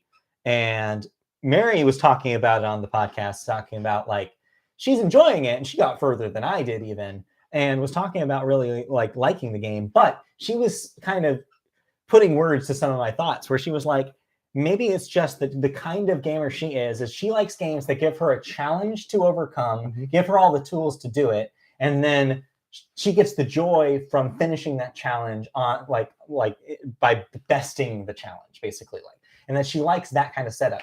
When instead, like a game like Tears of the Kingdom gives her complete freedom, she gets overwhelmed. And I feel that. I feel that sense of being overwhelmed with the options that you have. And I've been thinking about this game compared to a lot of other open world games. And I think the difference for me is I don't hate open world games. I don't hate games that give you freedom. But here's the difference. A modern open world game, you find the thing on the map, the game tells you what you're doing, and you can immediately say, yes, take me there, GPS system. And then it gives me the path to there. And once I show up, I do the thing and it's over. Tears of the Kingdom is not that game. Tears of the Kingdom says, oh, there are 3 shrines here. Find them. Figure it out. Also, there's going to be a robot here that tells you, hey, you can put this fan on here. The fan uses the charge power. Figure it out. Again, Zelda's kind of always been that way. The first NES Legend of Zelda is very open-ended in that way. It's not like this is new to video games or even new to Zelda. It's just that I kind of liked when Zelda was like, go here, do a thing.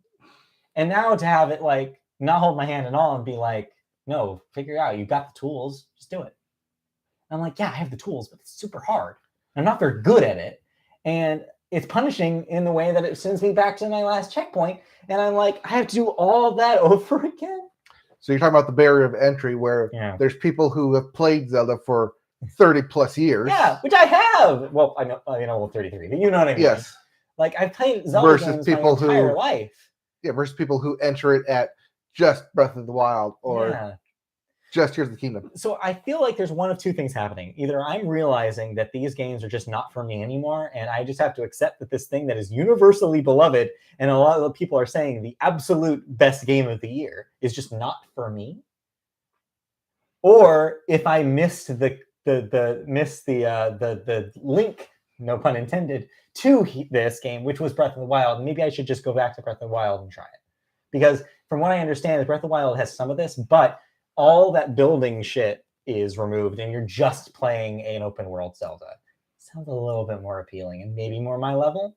So maybe I should try that out to see if I'm wrong or if I'm right. I don't know. Or you wait until Spider-Man 2 releases and take that open world concept and be in love with that version of it. So our friend on chat here, hear me out. But what if it was Zelda, but it was Groundhog Day rules and it's super dark? See, that's the thing. Fun fact about me, I also hated Majora's Mask. So maybe this is just the Zelda personality test. Is like, do you like when Zelda gets weird? You'll love Tears of the Kingdom. See, I loved Ocarina. I've played Ocarina to death. Majora's came out, and immediately I got anxious about the time limit. Mhm. And I hated the fact that once you hit that into the third day, Into their day, I had to it do resets. everything again. I was like, I was so close. I literally stopped playing that game because I got to the end of the first temple and it reset right before I finished it. Yes. I was so pissed. I was just like 12-year-old me was just like, I don't want to play this anymore. I'm done. I'm done with you. You just sucked the joy out of me with your time limit. And I tried it again when it came out on the Masters thing. So I never played what is that game called? It's by the Necrodancer people. What was it? Hyrule. I forget what it's called. Anyway, no, I never played it, but it sounded fun, honestly, that game. No, I'm the weird Cadence of Hyrule. Cadence of Hyrule. I'm the weird Zelda fan whose favorite Zelda games are Wind Waker, the easiest Zelda, Yes, and the Game Boy one. Like I love the Game Boy Advance Minish Cap. Minish I Cap. love Minish Cap. Not Four Swords. The Four Swords Adventures on the GameCube. Yes, Like I like the ones that everybody else says are too easy and simple. Oh my god, Crossbow Training. I love Crossbow Training on the Wii. That was a good ass game. See, I think I just need to face it, like that these games that are designed to be very challenging, frictional, like games that are very game designy are maybe aren't my thing. I already realized that about the Souls games.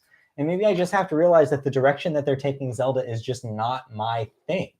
Well, here's a good thing about those kind of games. Yeah. You don't have to play them. I know. Instead, you can watch someone else speed run them, break them, and say, here's your game. I served it right back to you in a mangled mess. Before we talk about Summer Games Quick, I just want to say one real quick thing, which brings me to a follow-up from last week. I asked myself the existential question, am I really going to play more Saints Row 2022? Yes. Well, the answer to that question, folks, is yes. I played hours more of Saints Row 2022. I think I like that game. You think it's good now? I think it's good. And that's the thing is I feel like my gamer, I don't know if COVID broke my gamer brain. It could have. Maybe that's what's happening here is I don't think I like Tears of the Kingdom. I don't think it's for me. But man, I'm having a lot of fun with Saints Row 2022, a game that everybody hated. You just want to run around and shoot things. So the question I ask myself now is, do I have bad taste in video games now? No, that's not the question. The question is, what is your time to actually play video games now? Because the time for you as a teenager in high school is completely different now from jobs and work and responsibility and friends and stuff. I just think it's just Saints Row is a game that caters to me because it's a game that, like I said, I have a mission. Okay, bloop on the map. Okay, it shows me how to get there. What do I do when I get there? I shoot people in the head. Yes. Once I shoot enough people in the head, it gives me another mission. It says mission over, next objective. And it takes me to the next place where I shoot more people in the head. Yep. And you're telling me I can also go buy new clothes? Yes. Customize my character at any time? You can do what I do and look like Guy Fieri and run around and shoot things. Sold. It's perfect. It's a perfect video game. And I don't understand why people hated it. Maybe it's because they fixed all the technical issues. But I'm having this weird moment with myself. It's like, maybe this is who I am now. I just have bad taste in video games. Because Saints Row 2022 didn't have any depth to it. Yeah, it was literally run over here, shoot everything. Run over here, kill all these enemies. Maybe I don't run want over here, wave after wave after wave. I just don't want that kind of friction, I guess, in my escapism video game time. Well, that's why sometimes you play on story mode just because you want to enjoy the story. You don't want to be. I'm doing with Jedi Survivor, and that's why I'm having a blast with it. It's because it's but it's still a little challenging. I still have to dodge and parry, but it's still that's why maybe this conversation is me deciding. Maybe I just call it. Maybe I just throw in the towel on Zelda. I was just so conflicted. I was like, I feel like everybody's saying this is a perfect video game, and I'm wrong. But why keep trying something that I'm not having fun with? Right. And so maybe I just throw in the towel and just mainline the rest of Jedi Survivor because that sounds a way better time than trying to get up that mountain in Zelda. I don't know. I feel like I need you to try Tears of the Kingdom. I will. Maybe that's the solution to this. Maybe I just lend you the cart. Okay. Because I want to get your take. I'll see how far I can get. Yeah, I want to get your take on Zelda because bouncing right off of this thing. All right. So And people are saying it's the best game they've ever played. really, Yeah. I know. We see the 10 out of 10s. We see all the hype around it. Yeah, like Jan from Giant Bomb said it was his favorite. He thinks it's his favorite game now. I'm just like, and Jan's not somebody who likes those kind of games. I mean, well, maybe he likes the Souls games, but like, I'm just like, what is happening to me? Like, I should love this. I mean, you just kind of mentioned it right now, but like when all the Souls games came out, and people loved that, and then Elden Ring came out, people loved it. But I know I don't like Souls games. I don't like Elden Ring. It's not my favorite game. I mean, I'm still champion God of War over here. I remember we had a similar conversation when Horizon Forbidden West came out. It was like, why do we love this, and why is everybody taking a giant shit on it? Well, even Forbidden West, or no, Zero Dawn, when it came out, I was very anti it, and then once I started playing it, I loved it. I got into it. I was the one who convinced you to play it. Yeah. And then, I like those games because, sure, there's not a lot of friction, but I don't want the friction. I don't know. I feel like, so a little bit of an existential crisis in my 30s about video games, but that's for me to figure out. I'm happy for everybody who loves Zelda. I'm happy that they gave you a game that's for you. Great. I hope it wins, just like Elden Ring. I hope it wins all the Game of the Year awards. I hope everybody's happy with it. I hope it's the thing that everybody wanted it to be, because cool, have fun. I'll be over here playing my easy games because I just want to play easy games now. I'm over here waiting for Spider-Man 2. Yeah, Spider-Man 2 was fun. Yeah. Yeah, it's a fun video game. But as I mentioned, if you want to see people have fun destroying your favorite video game, I am excited for some Summer Games Done Quick. Summer Games Done Quick, benefiting the Doctors Without Borders Foundation. Their Summer Games starts tomorrow, as of this recording, on Sunday, May 28th, and it runs through the entire week. And speaking of Zelda Breath of the Wild, there's someone who will play that game and beat it blindfolded. Wow. And if you want to see how that's done, go check out their schedule. I think that's a Friday thing. It's either Friday or Saturdays, because it's one of like the end of like start of the weekend ones. All right. But yeah, check out their schedule on Games Done Quick. It's great. It's hilarious. It's starts 10 a.m. Pacific time. All right. You can find it on twitch.tv/gamesdonequick. Speaking of Minish Cap, somebody's doing an 80% Minish Cap run. Yep. We got Bug Snacks on there. A bunch of running. I didn't see any like Pokemon block, but although I'm sure it's somewhere in here. Maybe. A bunch of Zelda thrown anywhere between here. A Link Between Worlds. That was a good Zelda game. See, I don't dislike Zelda games. Yep. The Disney. 80%? Yep. I saw that one. The old Disney block between 102 Dalmatians and Ratatouille. I was like, for the GameCube. I'm very curious about a Hi-Fi Rush run. Like that game. Wow. I gotta see that speed run. Well, they're gonna hit like everything. Yeah, it'd be perfect. Dead Rising 2, Goosebumps, Dead of Night. The new no, sorry, that's not the new game. Sifu. Oh yeah, Sifu. Yes. N++, always a fun one. Yeah. Paper Mario. Oh, cool. Where's the like races that they do? Oh yeah, you gotta love a Mario race. Yep. Final Fight 3 co-op 80%. Cool.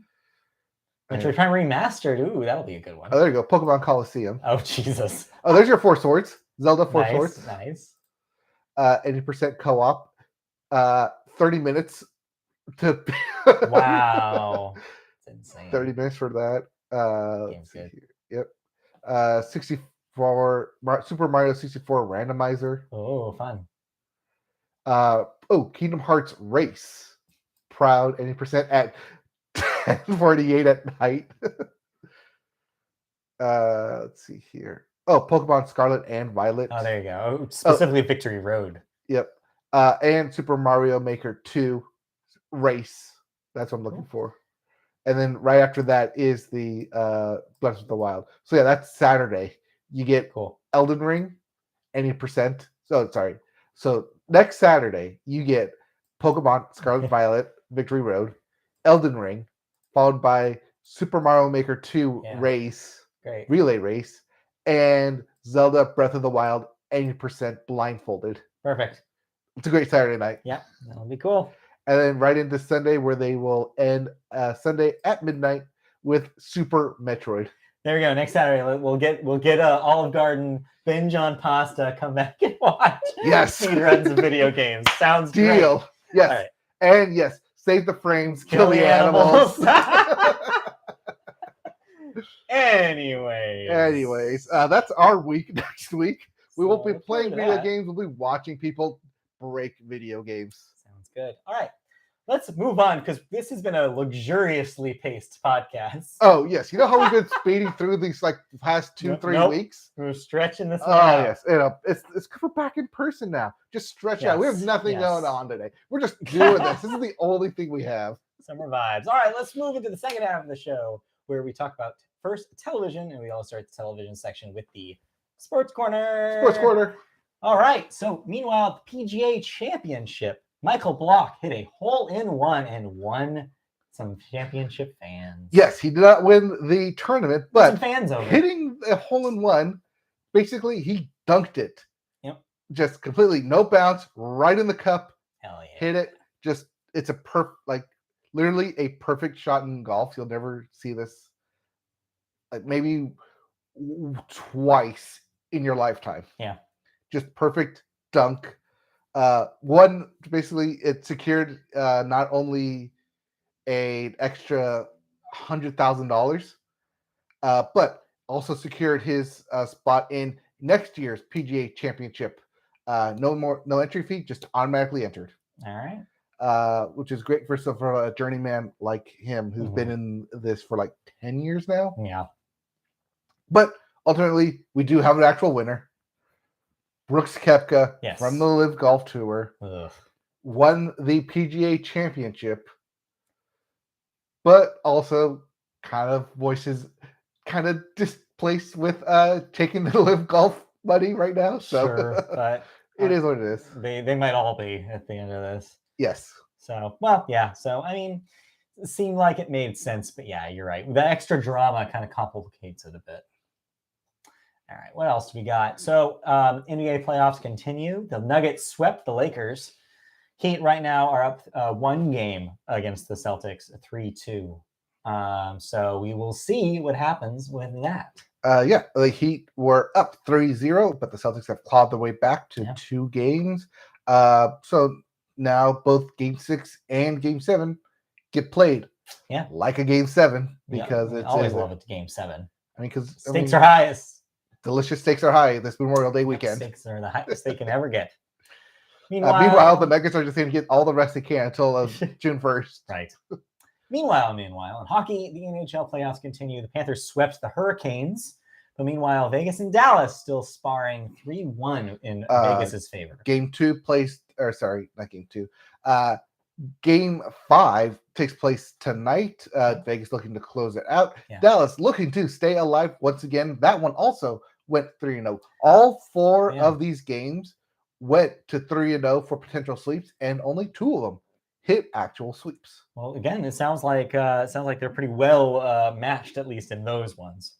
Also for that Vegas Dallas series, 3 out of those 4 games have gone into overtime. Wow! And even that first game went into 4. What was it, triple or 4? Quadruple overtime. Yeah, quadruple overtime. It's a long ass hockey game.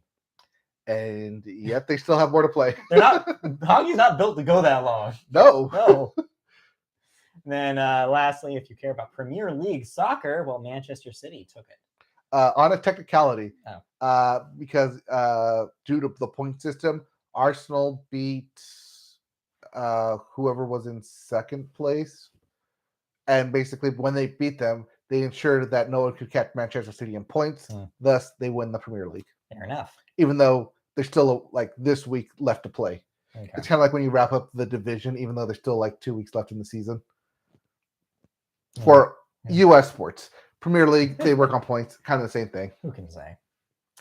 Anything else in sports before we move on? Sports entertainment gets an afternoon delight as they are in Saudi Arabia this weekend. So that is happening. Yep. Anything going on in baseball? Not really. How June. yeah, we're rapidly approaching the trade deadline. Well, one, we're approaching the trade deadline, and two, we are approaching the start of all-star voting. Yes. All-star voting You ready to begins vote? in June for the full month before we get into July with the all-star break. So get those votes in. Looking for some rookies. Zach, no. Zach, no. Sorry, I have something in my throat. Yes. You should go down the hospital on Drury Lane to fix that. Sure, yeah, you're not wrong. You're not wrong. We got some hot stuff. Oh, man, too bad about Hoppy, honestly. If he was still playing, if he wasn't hurt, that would be conversation. All-star votings happening soon for baseball. Yep. I think that's the only. Yeah, I think so. I think that's the biggest thing coming up. Oh, there was that one, I don't know, small/big story of the A's announcer officially being fired after his comments. He said something he should not have said. Yep, misspoke. But they deemed it was enough to let him go. Okay. Also deemed enough to let him go before, one, the season ends, and two, they moved to Vegas. All right, fair enough. Once again, watch what you say. Yeah. And also watch what you put on your streaming service. All right, so that brings us to our biggest television headline this week, which was about Max, Warner Brothers Discovery's newly launched streaming service that's actually not new. It's just a rebrand and consolidation of their existing streaming services, HBO Max and Discovery Plus. But they didn't really want to get rid of HBO Max in fully because the A in that Max is the HBO O symbol with the O in the middle. Target. But anyway, that weirdly enough, though, this story is not about that service launching. It's about something that service included that they're now quickly trying to reel back. So the original launch of Max lumped film directors and writers under a single creators heading in the info section, a change that prompted a backlash from filmmakers and Hollywood's directors and writers guilds. Basically, for context, in the previous version on HBO Max, it would show writer, director, etc. Director, one name or two names. Yeah. Writers or writers, like 6 names. Everyone credited. As you would expect in a IMDb style crediting system. Yes. What this change did was they were just a creators section, and then everybody was just thrown in underneath that. People noticed it with Martin Scorsese being thrown into a creator's tag instead of as a director. Yes, for a Raging Bull. That was the one that was being shared around everywhere. Around. Now, the company says it is reverting the listings back to how they were originally presented on HBO Max, blaming the issue on a technical oversight. Do note that as of this current recording, it still has not been fixed. Okay. We'll pull it up, but currently, I saw it yesterday. It still had not been fixed. Okay. So, if we go to here to details, Crazy Rich Asians here too. Under details, it does still say creators. Yeah. Yes. So, even though John Chu directed Crazy Rich Asians, he is second billed due to alphabetical first name. It's a weird choice, is what I will say. Yes, not alphabetical last name, alphabetical first name. All right. Moving back to the story here. So Max's move to consolidate under the single creators listing drew ire amid the ongoing WGA strike, as the union is seeking to reach a new contract with major studios through the Alliance of Motion Picture and Television Producers.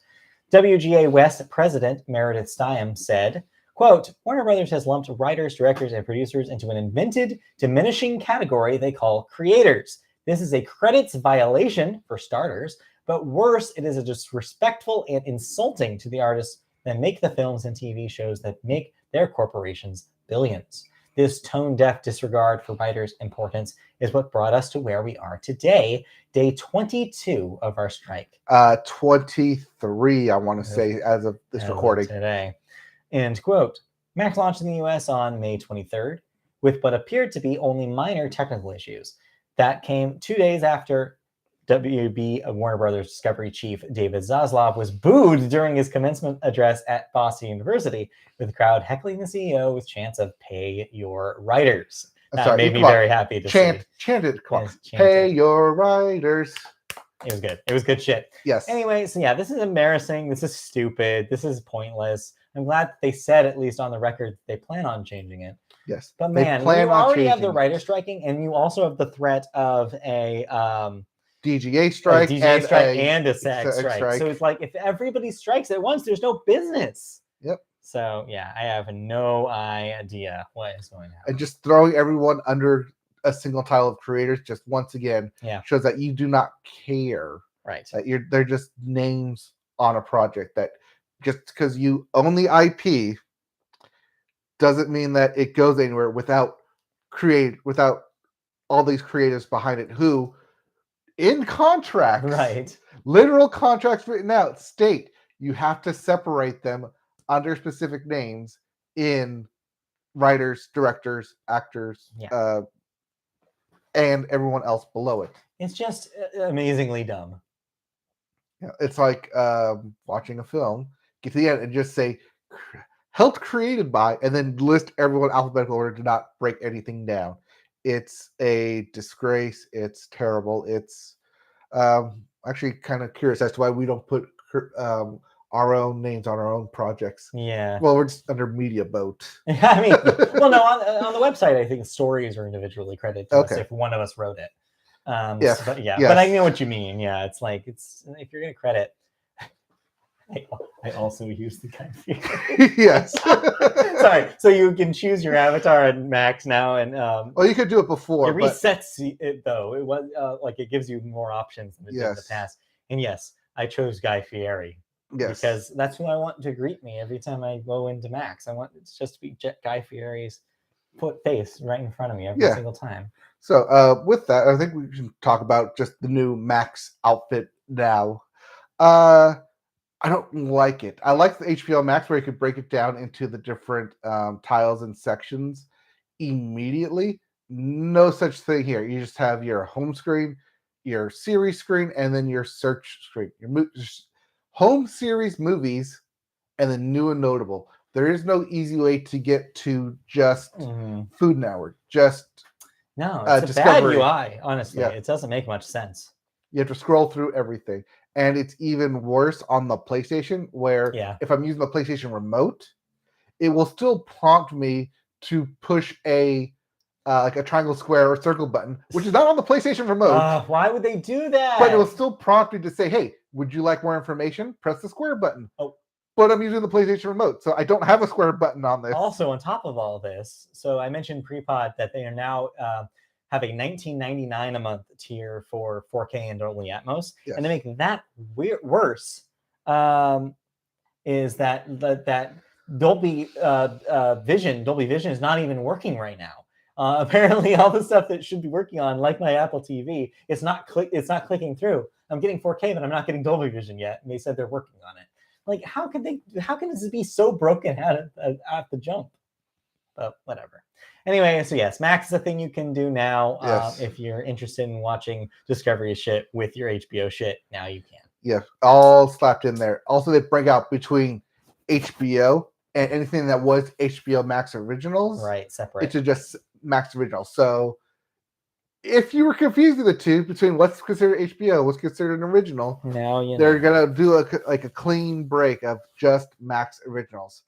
Right next to your TLC, right next to your HETV, right next to your DC. It is what it is, but I'm sure we'll have more impressions as we spend some more time with Max. Yes. All right, let's move on.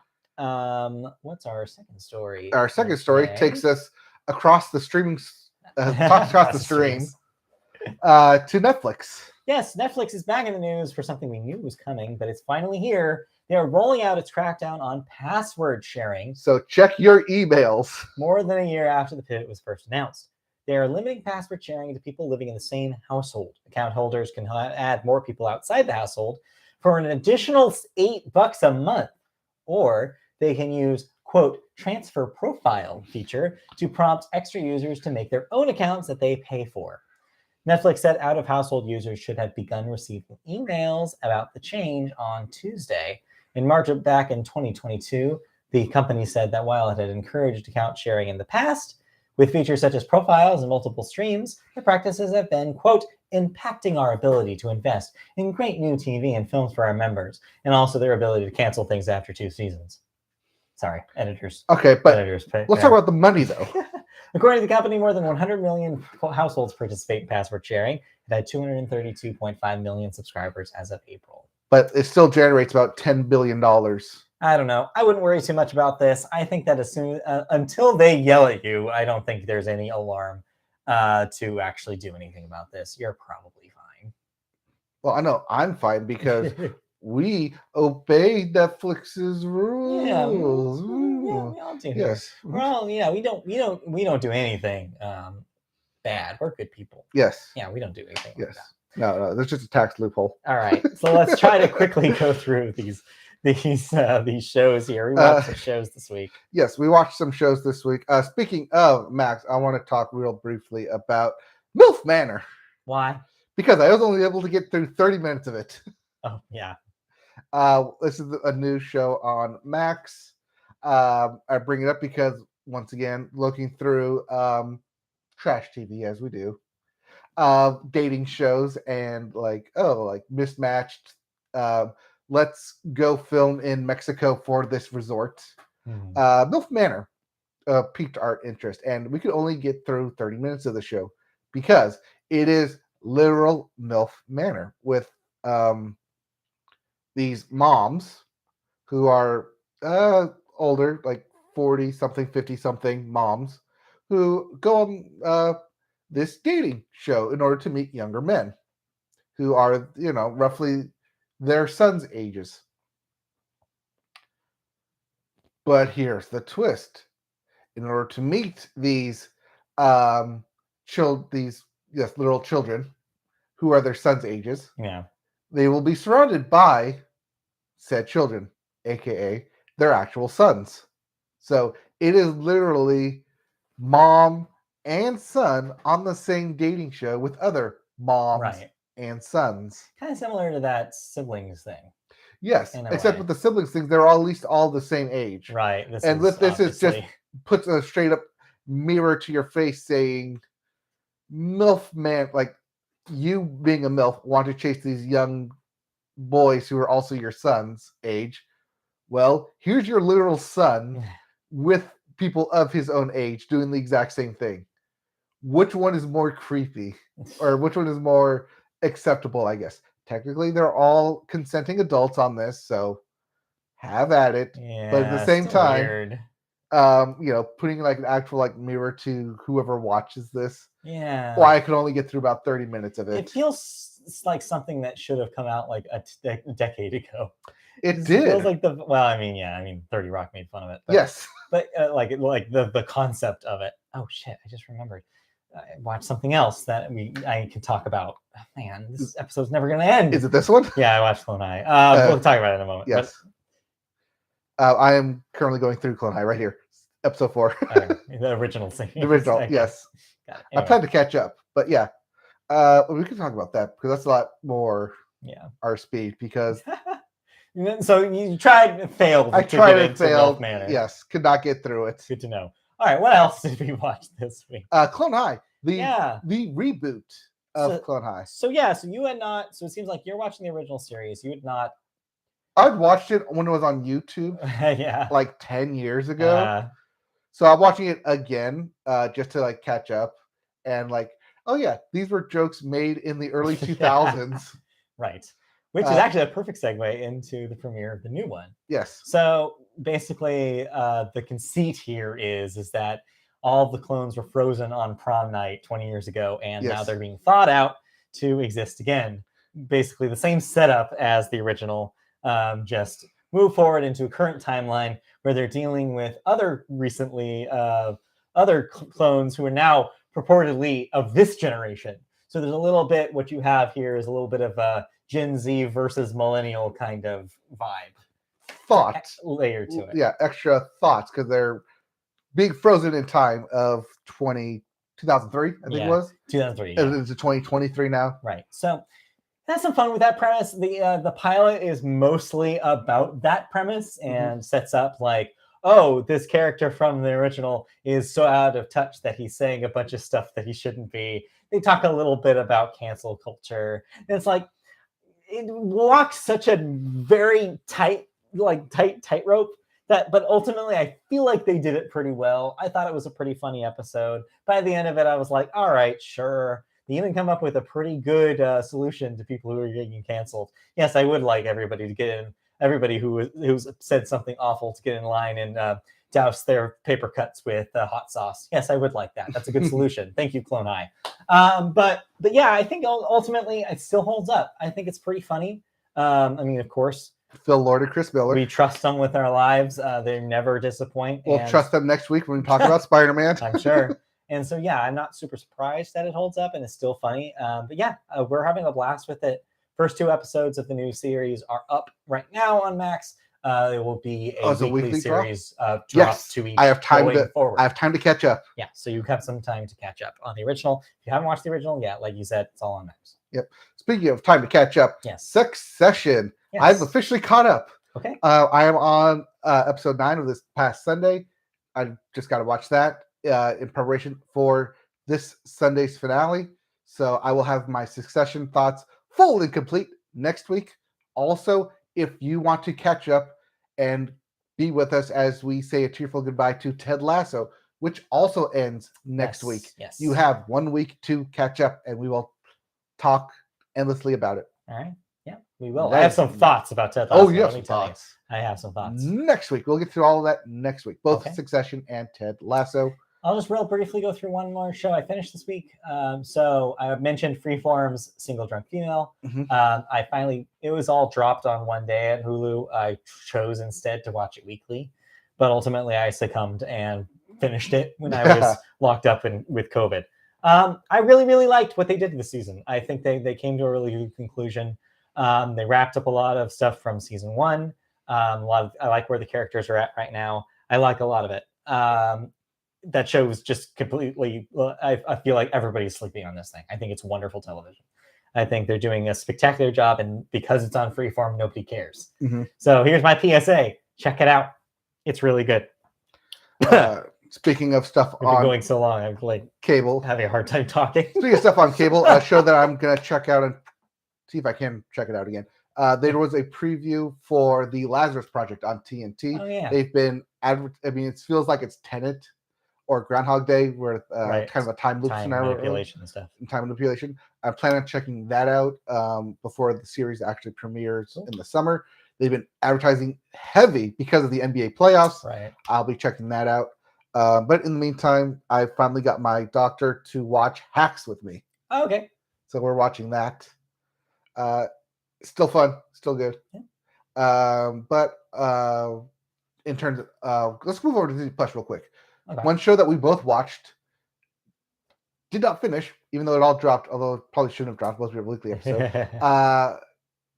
American-born Chinese. Yes, based on the graphic novel of the same name. Yes. Chrissy's a big fan. She apparently read it and loves it.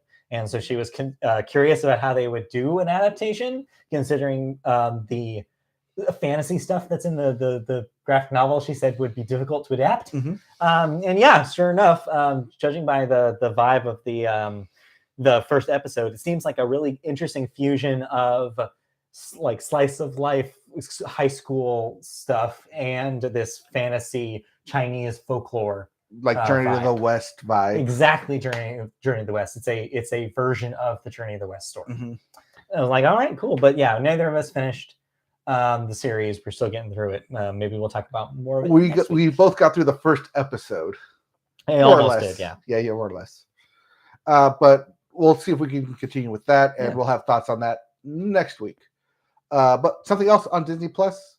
Technically, it's under National Geographic. Yeah. A Small Light. Right. This is Nazi Germany Holocaust. Yeah. This is also The Diary of Anne Frank, but not The Diary of Anne Frank. It is through the character of Meep, the Otto Frank's secretary, and her experience. More of an amalgamation of her experience and other like-minded experiences. As they say right up front in the front of every episode, this is a representation of dramatic events. Characters, names, and places have been changed in order to tell a more cohesive story. Right. So while all these did not happen specifically to this character, it's more or less an amalgamation of events that did happen during Nazi-occupied Germany. Right. Amsterdam. Nazi-occupied Amsterdam, and told through the lens of the story of Anne Frank and the Diary of Anne Frank, and Okay. how more or less how we've seen the Diary of Anne Frank played out not just in the book but also on screen and also in play format, focuses more on the family in hiding. This deals with the characters who risk their lives to keep them in hiding and risk their lives to help other people hide and get out of Nazi-occupied Amsterdam. Okay. Leo Schreiber as Otto Frank steals every scene he's in this thing. Then again, he is also a really, really good actor. Right. But that also kind of plays to the detriment and shows how weak of an acting everyone else does around him, though. While he's good in this, everyone else is trying to play catch up to his level in this. Yeah. So the acting and kind of the subject matter does falter every now and then. It does get... It's hard to say if this is like a good documentary or not, because there is stuff that is good. There is stuff that is poignant about this.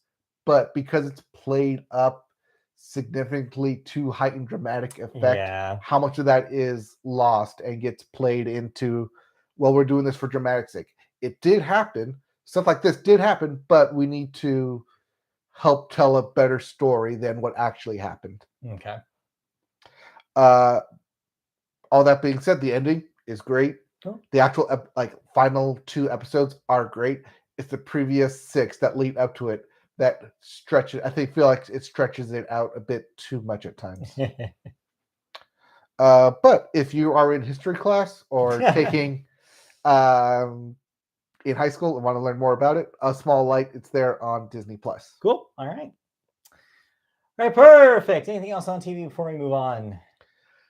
I'm gonna be watching some NBA finals shortly here, some sports finals, and we get into June, which is on Thursday. Oh, and Jeopardy Masters wrapped up. Oh yes, that's right. We talked about Jeopardy Masters. It's fine. There's not really much to say. The person you thought would win won. The person who should have won, missed it at the end because they didn't get it right. Yeah.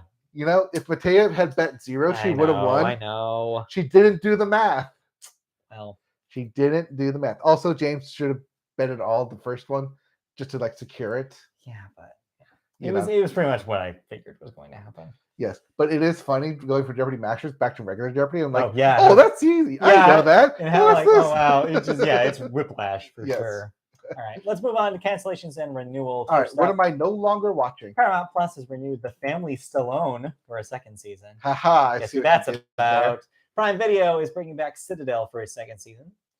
HBO wrapping up How To with John Wilson after 3 seasons. And now we have some deaths. Sorry, guys. It's a rough week again this week. First up, James Lewis, age 63, singer from the Trans-Siberian Orchestra. Jerry Krause, yes, that Jerry Krause, age 87, Hall of Fame basketball coach, famously of the Gonzaga Bulldogs. 30 years as their head coach. Yes. And then, of course, the one that sent ripples through the music industry this week, Tina Turner, age 83. You know who Tina Turner is. I don't have to tell you. Hall of Fame singer, What's Love Got to Do With It? River Deep, Mountain High. And, of course, even an actress. She was in Mad Max Beyond Thunderdome. I don't know why you listed that one specifically, but that's what it did. An 8 times Grammy winner. But, yes, everybody knows Tina Turner. She was an indelible talent. And, yes, she will be missed. Mm-hmm. All right, let's move on into the last section today, movies, where we start with the box office numbers. Your number 1 movie is, of course, Fast 10 with a $67 million debut. I think that was a little lower than what people had estimated it at, but still not terrible. I mean, I don't know if this is because it's post-pandemic or because it's the 10th version of this thing. Also, I think maybe if they had waited until this weekend and done a Memorial Day, weekend, I bet it would have done better. Yeah, but Little Mermaid already had that wrapped up. Yeah, I guess so. Number 2, Guardians of the Galaxy Volume 3 with another $32 million. That's a $266.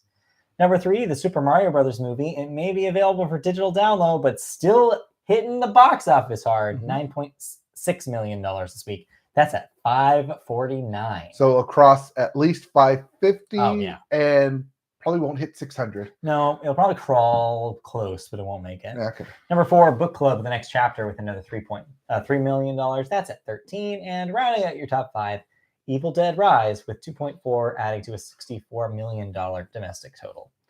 Moving on to this week's new releases.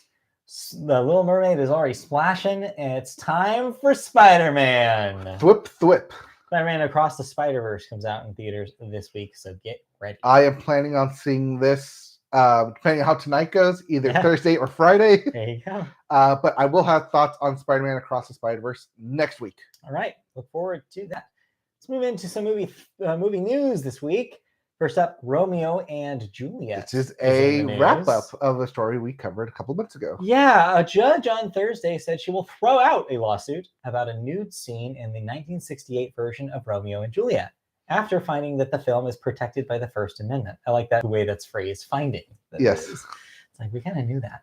Stars of the film, Olivia Hussey and Leonard Whiting, filed the suit in December, alleging that they were coerced by director Franco Zeffirelli into performing nude in the film's bedroom scene. Hussey was 16 at the time of filming. Whiting was 17. Judge Allison McKenzie granted Paramount's motion to throw out the suit, rejecting the plaintiff's argument that the nude scene amounted to, quote, child pornography, unquote. Plaintiffs have not put forth any authority showing the film here can be deemed to be sufficiently sexually suggestive as a matter to law to be held conclusively illegal. That's a very legalese explanation of it. That was what the judge wrote. Plaintiff's argument on the subject is limited to cherry-picked language from federal and state statutes without offering any authority regarding the interpretation or application of those statutory provisions to purported works of artistic merit, such as the award-winning film at issue here. Again, a lot of legalese to basically just say they figure that because it's a film and because it's art, that the First Amendment protects it. And also statutes of limitations, they probably determined were up. Well, they were, except when California and COVID hit, they released the statute of limitations. They moved it back. So they moved it back, which means that's why they filed. Yeah. But they have yet to actually produce like any physical evidence that's amount the scenes in question to child pornography. Yeah. Especially when you have the surrounding scenes of it purport to the film Romeo and Juliet. So it's not. So I think what we can safely say is it child pornography? Probably not. Is it icky? Absolutely. And keep that in mind if you're ever going to show this version to, say, high school or something. Then maybe choose a different version to show. Except the Baz Luhrmann 1997 version. Don't do that one either. It's guns. It's really weird and even though Leo's in it, don't do it. Anyway, I don't know. I don't love this, but ultimately it makes sense to the decision that they reached. You show Romeo and Juliet. Yeah, just show Romeo and Juliet. It's fine. Yes. Now moving on to our second story, and Marvel is back. WGA strike has placed 2 future Marvel films on pause. Marvel's Thunderbolts, which was to signal the end of Phase 4, and Blade, which was scheduled to begin Phase 5, have both paused production. Marvel is known for frequently rewriting its films during the production process, making it extremely difficult to proceed during a writer's strike. Thunderbolts was scheduled to begin shooting in Atlanta next month. Now plans to resume production after the strike is resolved. Yes. So that was supposed to be released end of next year. Yeah, I want to say end of next year of 2025. That was in production, and then supposed to end 2025, 2024, 2025. I'll push that back. But that's going to get pushed back. And then once again, Blade, which we've seen have trouble with finding a director to stick, now has trouble with writers to stick. Yeah, needless to say. Poor Mahershala Ali. Yeah, it's rough times. But yes, hopefully cannot get that off the ground. Hopefully the studios will figure out how to make good to the writers, and we won't have to worry about this anymore. All right, but we are worried about time here. Yeah, we got some movies to talk about. I saw Mario. I'll be brief.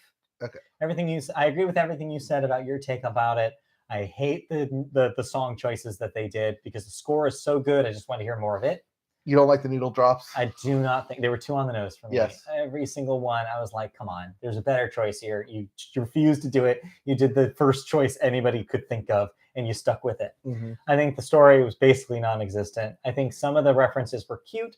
I was constantly noticing Mario stuff, but ultimately the movie needs to be better for that stuff to matter.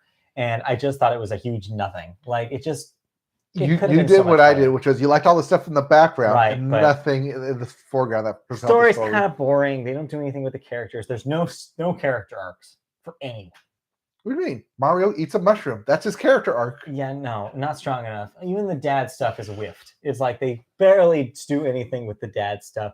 There's like a line, like even Christy was like, "Yeah, they got eaten by the eel, and then they're mad at each other for like 3 minutes, and then all of a sudden Donkey Kong sees a barrel to escape, and then all of a sudden they're best friends." Mm-hmm. What are we doing here? Like, there's no stakes. No, at no point does it feel like there's anyone is in peril. Like the weird suicidal Luma is really off-putting. Like, Did you at least like the Mad Max references? it's fine, but like it's like Again, Mad Max was like 8 years ago the now. Mario Kart stuff is fine. Blue shells don't work like that. They're not kamikaze Koopas. I'm just That's what they say though.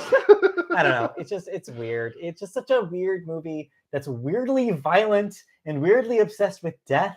Mm-hmm. It's just like everything I don't like about Illumination is here. And it was just like, all right, this is just, it's not necessarily bad. It's entertaining, but man, what a weird movie.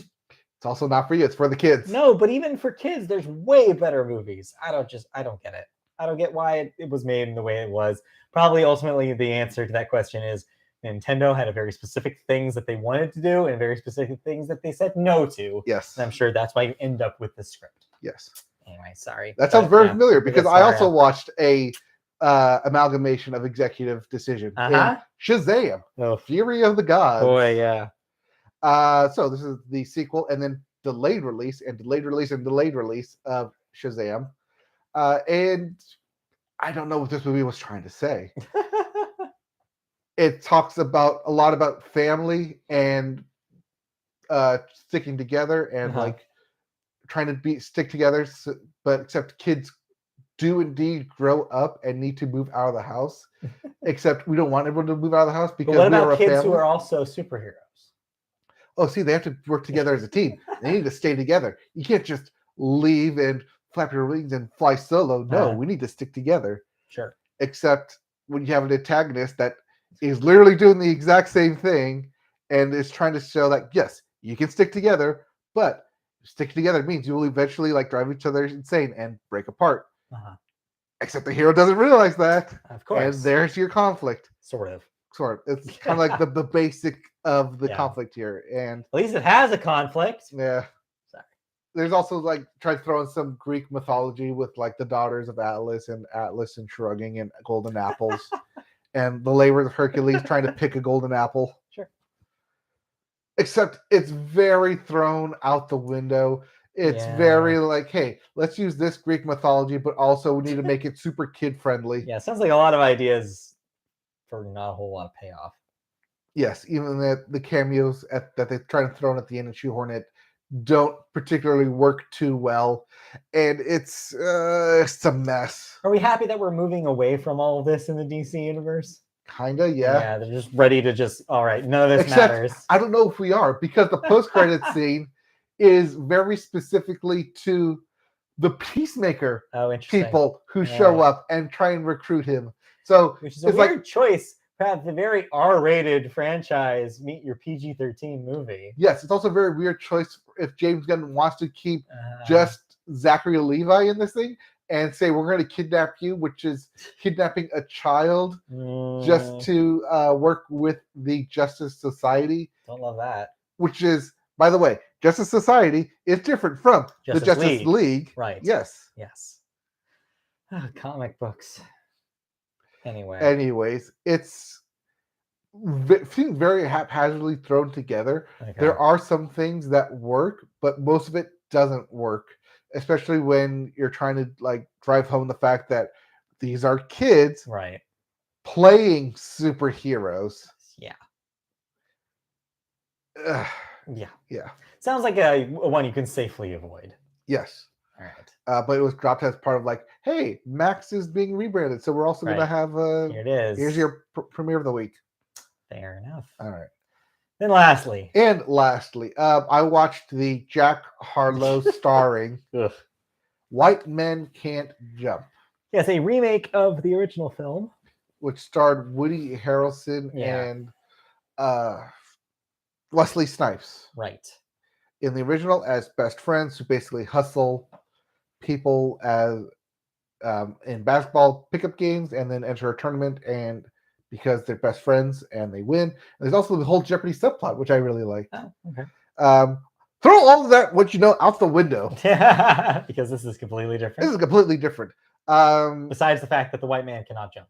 Besides the fact that he cannot jump because he constantly has, I forget, is it either ankle or knees are bad, but he's trying to make it into the D League, but his knees are terrible, so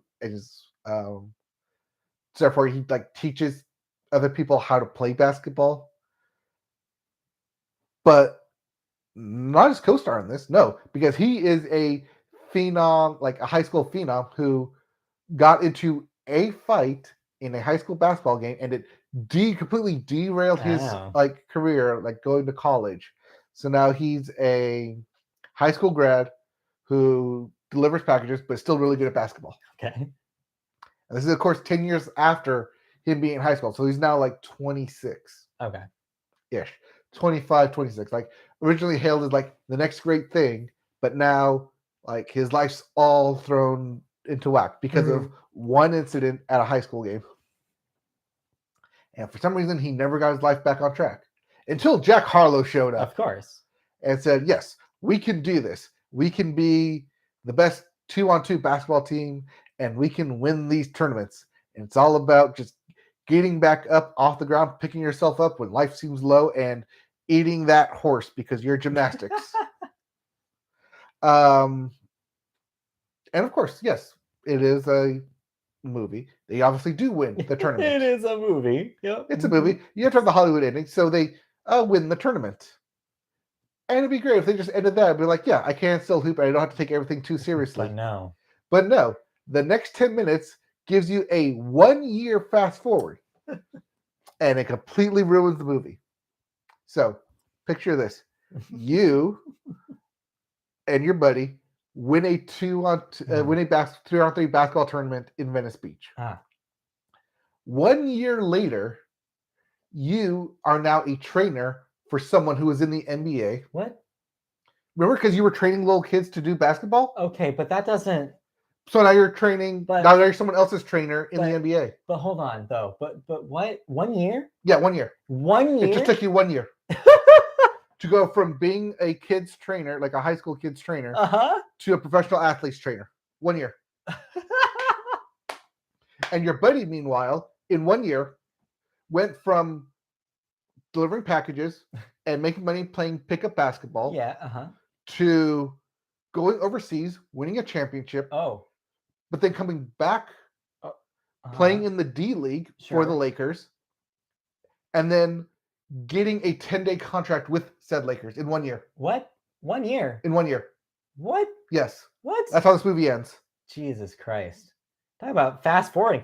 5 years, maybe. Yeah. No, 1 year. But I guess they got to do it because they're already like in their late 20s, right? Yeah, yes. So they had to fast track it. Yes. Like these characters are too because old. Because the movie opens up with him being a high school phenom, like the next big thing, and you fast forward 10 years, you have to be within that 10-year mindset. So he's 25, 26 by the time the movie starts. Right.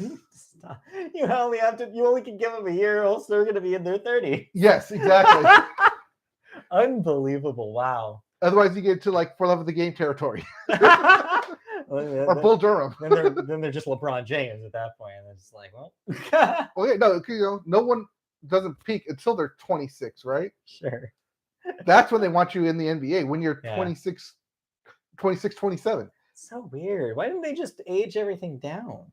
I don't know. Like, why didn't just age them back into like, well, I'm going to go like, right. Like I've been out of high school for a year. Right. Exactly. Yeah. I don't know what I'm doing with my life, and then like do pick up community college, and then get a scholarship back to like UCLA. Yeah, that And would then make more play in, sense, like, the right? wooden Then tournament. you do the fast forward and it makes sense. And then you when do the fast it. forward and say, here I am at the wooden tournament Right. in the Honda Center, Right. saying Sure. like I used to like pick up garbage outside Yeah. and do pick up games down the street. Now I'm in the arena. It'd be easier to eat. To that would be easier to make sense. Like, but they know they had to aim big. Yes, they had to go to the NBA in 1 year. They had to. Well, otherwise, okay. So as an adaptation of the original, it doesn't seem like it does that. And even as an individual thing, it also seems very weird. It is. Fair enough. All right, so maybe another skip for White and Can't Jump. I didn't expect it to be good, but wow, that ending just sank it to the bottom of the depths. Fair enough. So Jack Harlow, maybe stick to your day job. Yes, don't quit Of being music. a not that great rapper. Yes. All right. Thank you. That'll be it for the movie section, and that'll do it for the Media Vote podcast this week. I think we had a question come in. Did we? I think so. Okay, real quick. We'll go ahead. Do the wrap up, and then we'll. All right, real quick. Thank you for joining us. We'll be back next week for another episode live on YouTube. If you want to see that, that's youtube.com. Search Media Vote Podcast, and you can find us there. Next up, if you want to listen to the audio version of the podcast, we're on podcast services such as Apple Podcasts, Google Play, Amazon, anything like that. You can find us in our archives of this and special episodes as well. You can also find us on the internet, MediaVotePodcast.com. You can also find us on social media. On Twitter, we're at MediaVoteCast. Facebook, search Media Vote Podcast. Email us if you have questions, such as this one came in for us. Yes. Hey guys, question for you. Lots of spin-offs have come out recently. For example, Better Call Saul, Rings of Power, every Star Wars spin-off. Now, I know you all are bigger fans of original content, but what spin-off would you be curious to see happen? Whether that be video game, TV, or movie. I wouldn't mind a Mass Effect game where you play as Garrus or as Archangel Persona while Shepard was dead. Or maybe a fully fleshed out movie, TV show on the Legend of the Deathly Hallows from Harry Potter. Thanks for all the news and discussion, boys. All right, quickly, what's your first thought when you think of a spinoff you'd like to see? Well, first off, I mean, let's go to the easy one here. Lots of spinoffs in the Kingdom Hearts universe that you can play. Drake. All right. But I do like a lot of the spin-offs that they do, not just sort of the spin-offs, but the Star Wars visions that they recently did. Reimaginings more than just direct spin-offs. If you want to go like direct spin-offs, Cheers into Frasier, it's kind of the easy one to think of. I think the question is about ones that don't exist that you would like to see happen. Don't exist. Would you be curious to see happen? Oh, not ones we liked. Okay. Because I was going to like the Clank series spinoff from the Ratchet Clank series. Make up one that doesn't exist. One that you would like to see. I want to see Jurassic Park prequel of how he was able to actually create the dinosaurs. Don't give me the one line, we mixed frog DNA with dino DNA. Yeah. No, give me the actual like science and medical discoveries that resulted in the first dinosaur. Find the amber. I want to see. Oh no, they do. They find the amber. They find the mosquito, but then they immediately jump to. We have an amusement park now. Right. No, give me the. Well, we're gonna test on this dino, and it's gonna fail because we use snake DNA instead of frog DNA, and then how to find the specific frog DNA. That sounds incredibly boring, but you enjoy that. No, see, you make it fun. You make it a medical-based, like supernatural drama. So the Good Doctor, but dinosaurs. Yes, that's your pitch. Yes, right. Fair enough. I mean, my answer, I feel like I would love. I mean, the easy one for me is always I would love more stuff in the Pokemon universe that's not about trainers. Like, tell me what's the day-to-day experience of people. I feel like Detective Pikachu is on the fringes of that, and they got very close to doing something like that. I want to see something like that go a step further. Like, what's the person's life in that world with Pokemon surrounding them? That's fascinating to me. I would love something like that. Video game-wise, I feel like I want to see something about, like, I don't know, like, maybe like a slice of life, like kind of adventure game kind of stuff on a franchise that not necessarily in that direction. Like maybe take like a shooter and like tell me about like, oh, what's that person's life like? I always like that kind of visual novel storytelling. Put that in every franchise. Give me a Mass Effect visual novel. That's actually a perfect example, right? Like that would work well in a story, like to tell stories in that universe without having to be a shooter. Moxie Borderlands, where like she's works at a bar and just people come in and just tell her problems. That'd be great. Like that would be a way to do that without having to, actually play through another Borderlands game. Yeah, stuff like that. I think that video games are built for that kind of flexibility, and we don't see enough of it. All right, I got one that's off the wall here. All right, off the wall. Back to the Future. Okay. Back there. Yes. Okay. I somehow, I do not believe that Doc Brown was the only person to work on the flux capacitor. He had the idea, but he had to have told somebody outside of Marty McFly what he was doing. And to get more inspiration and innovation into this thing. Maybe. So he has I'm going to go very Star Wars here, a secret apprentice. Oh boy. That for 30 years now this is just has been trying to... You're just writing fan fiction. Exactly. Has been trying to recreate Doc Brown's flux capacitor based off notes. And now we are 30 years later. He's finally done it. He is now the Doc Brown to a new Marty McFly. Let me tell you about a little website called Archive of Our Own, and you can go there and write this, and it can exist. There's no shame in fan fiction. I'm saying you don't use DeLorean though. There's no shame in it. Yeah, you can write this. I'm just saying that because if you use someone of that time, 20 years, someone who was 20 in the 80s, by the time you get to now, they are the age that Doc Brown was then. Right. So yeah. It's a pitch. I don't know. Show that to Zemeckis. See what it says. All right, that'll be it. Thank you. He'll just kick me out of the moving Polar Express train and take it his own. Oh God, terrifying! Lifeless Tom Hanks is there. He'll send me to Mars where they need bombs. Yeah. Oh boy. All right. Anyways, well, they wouldn't run you then. All right.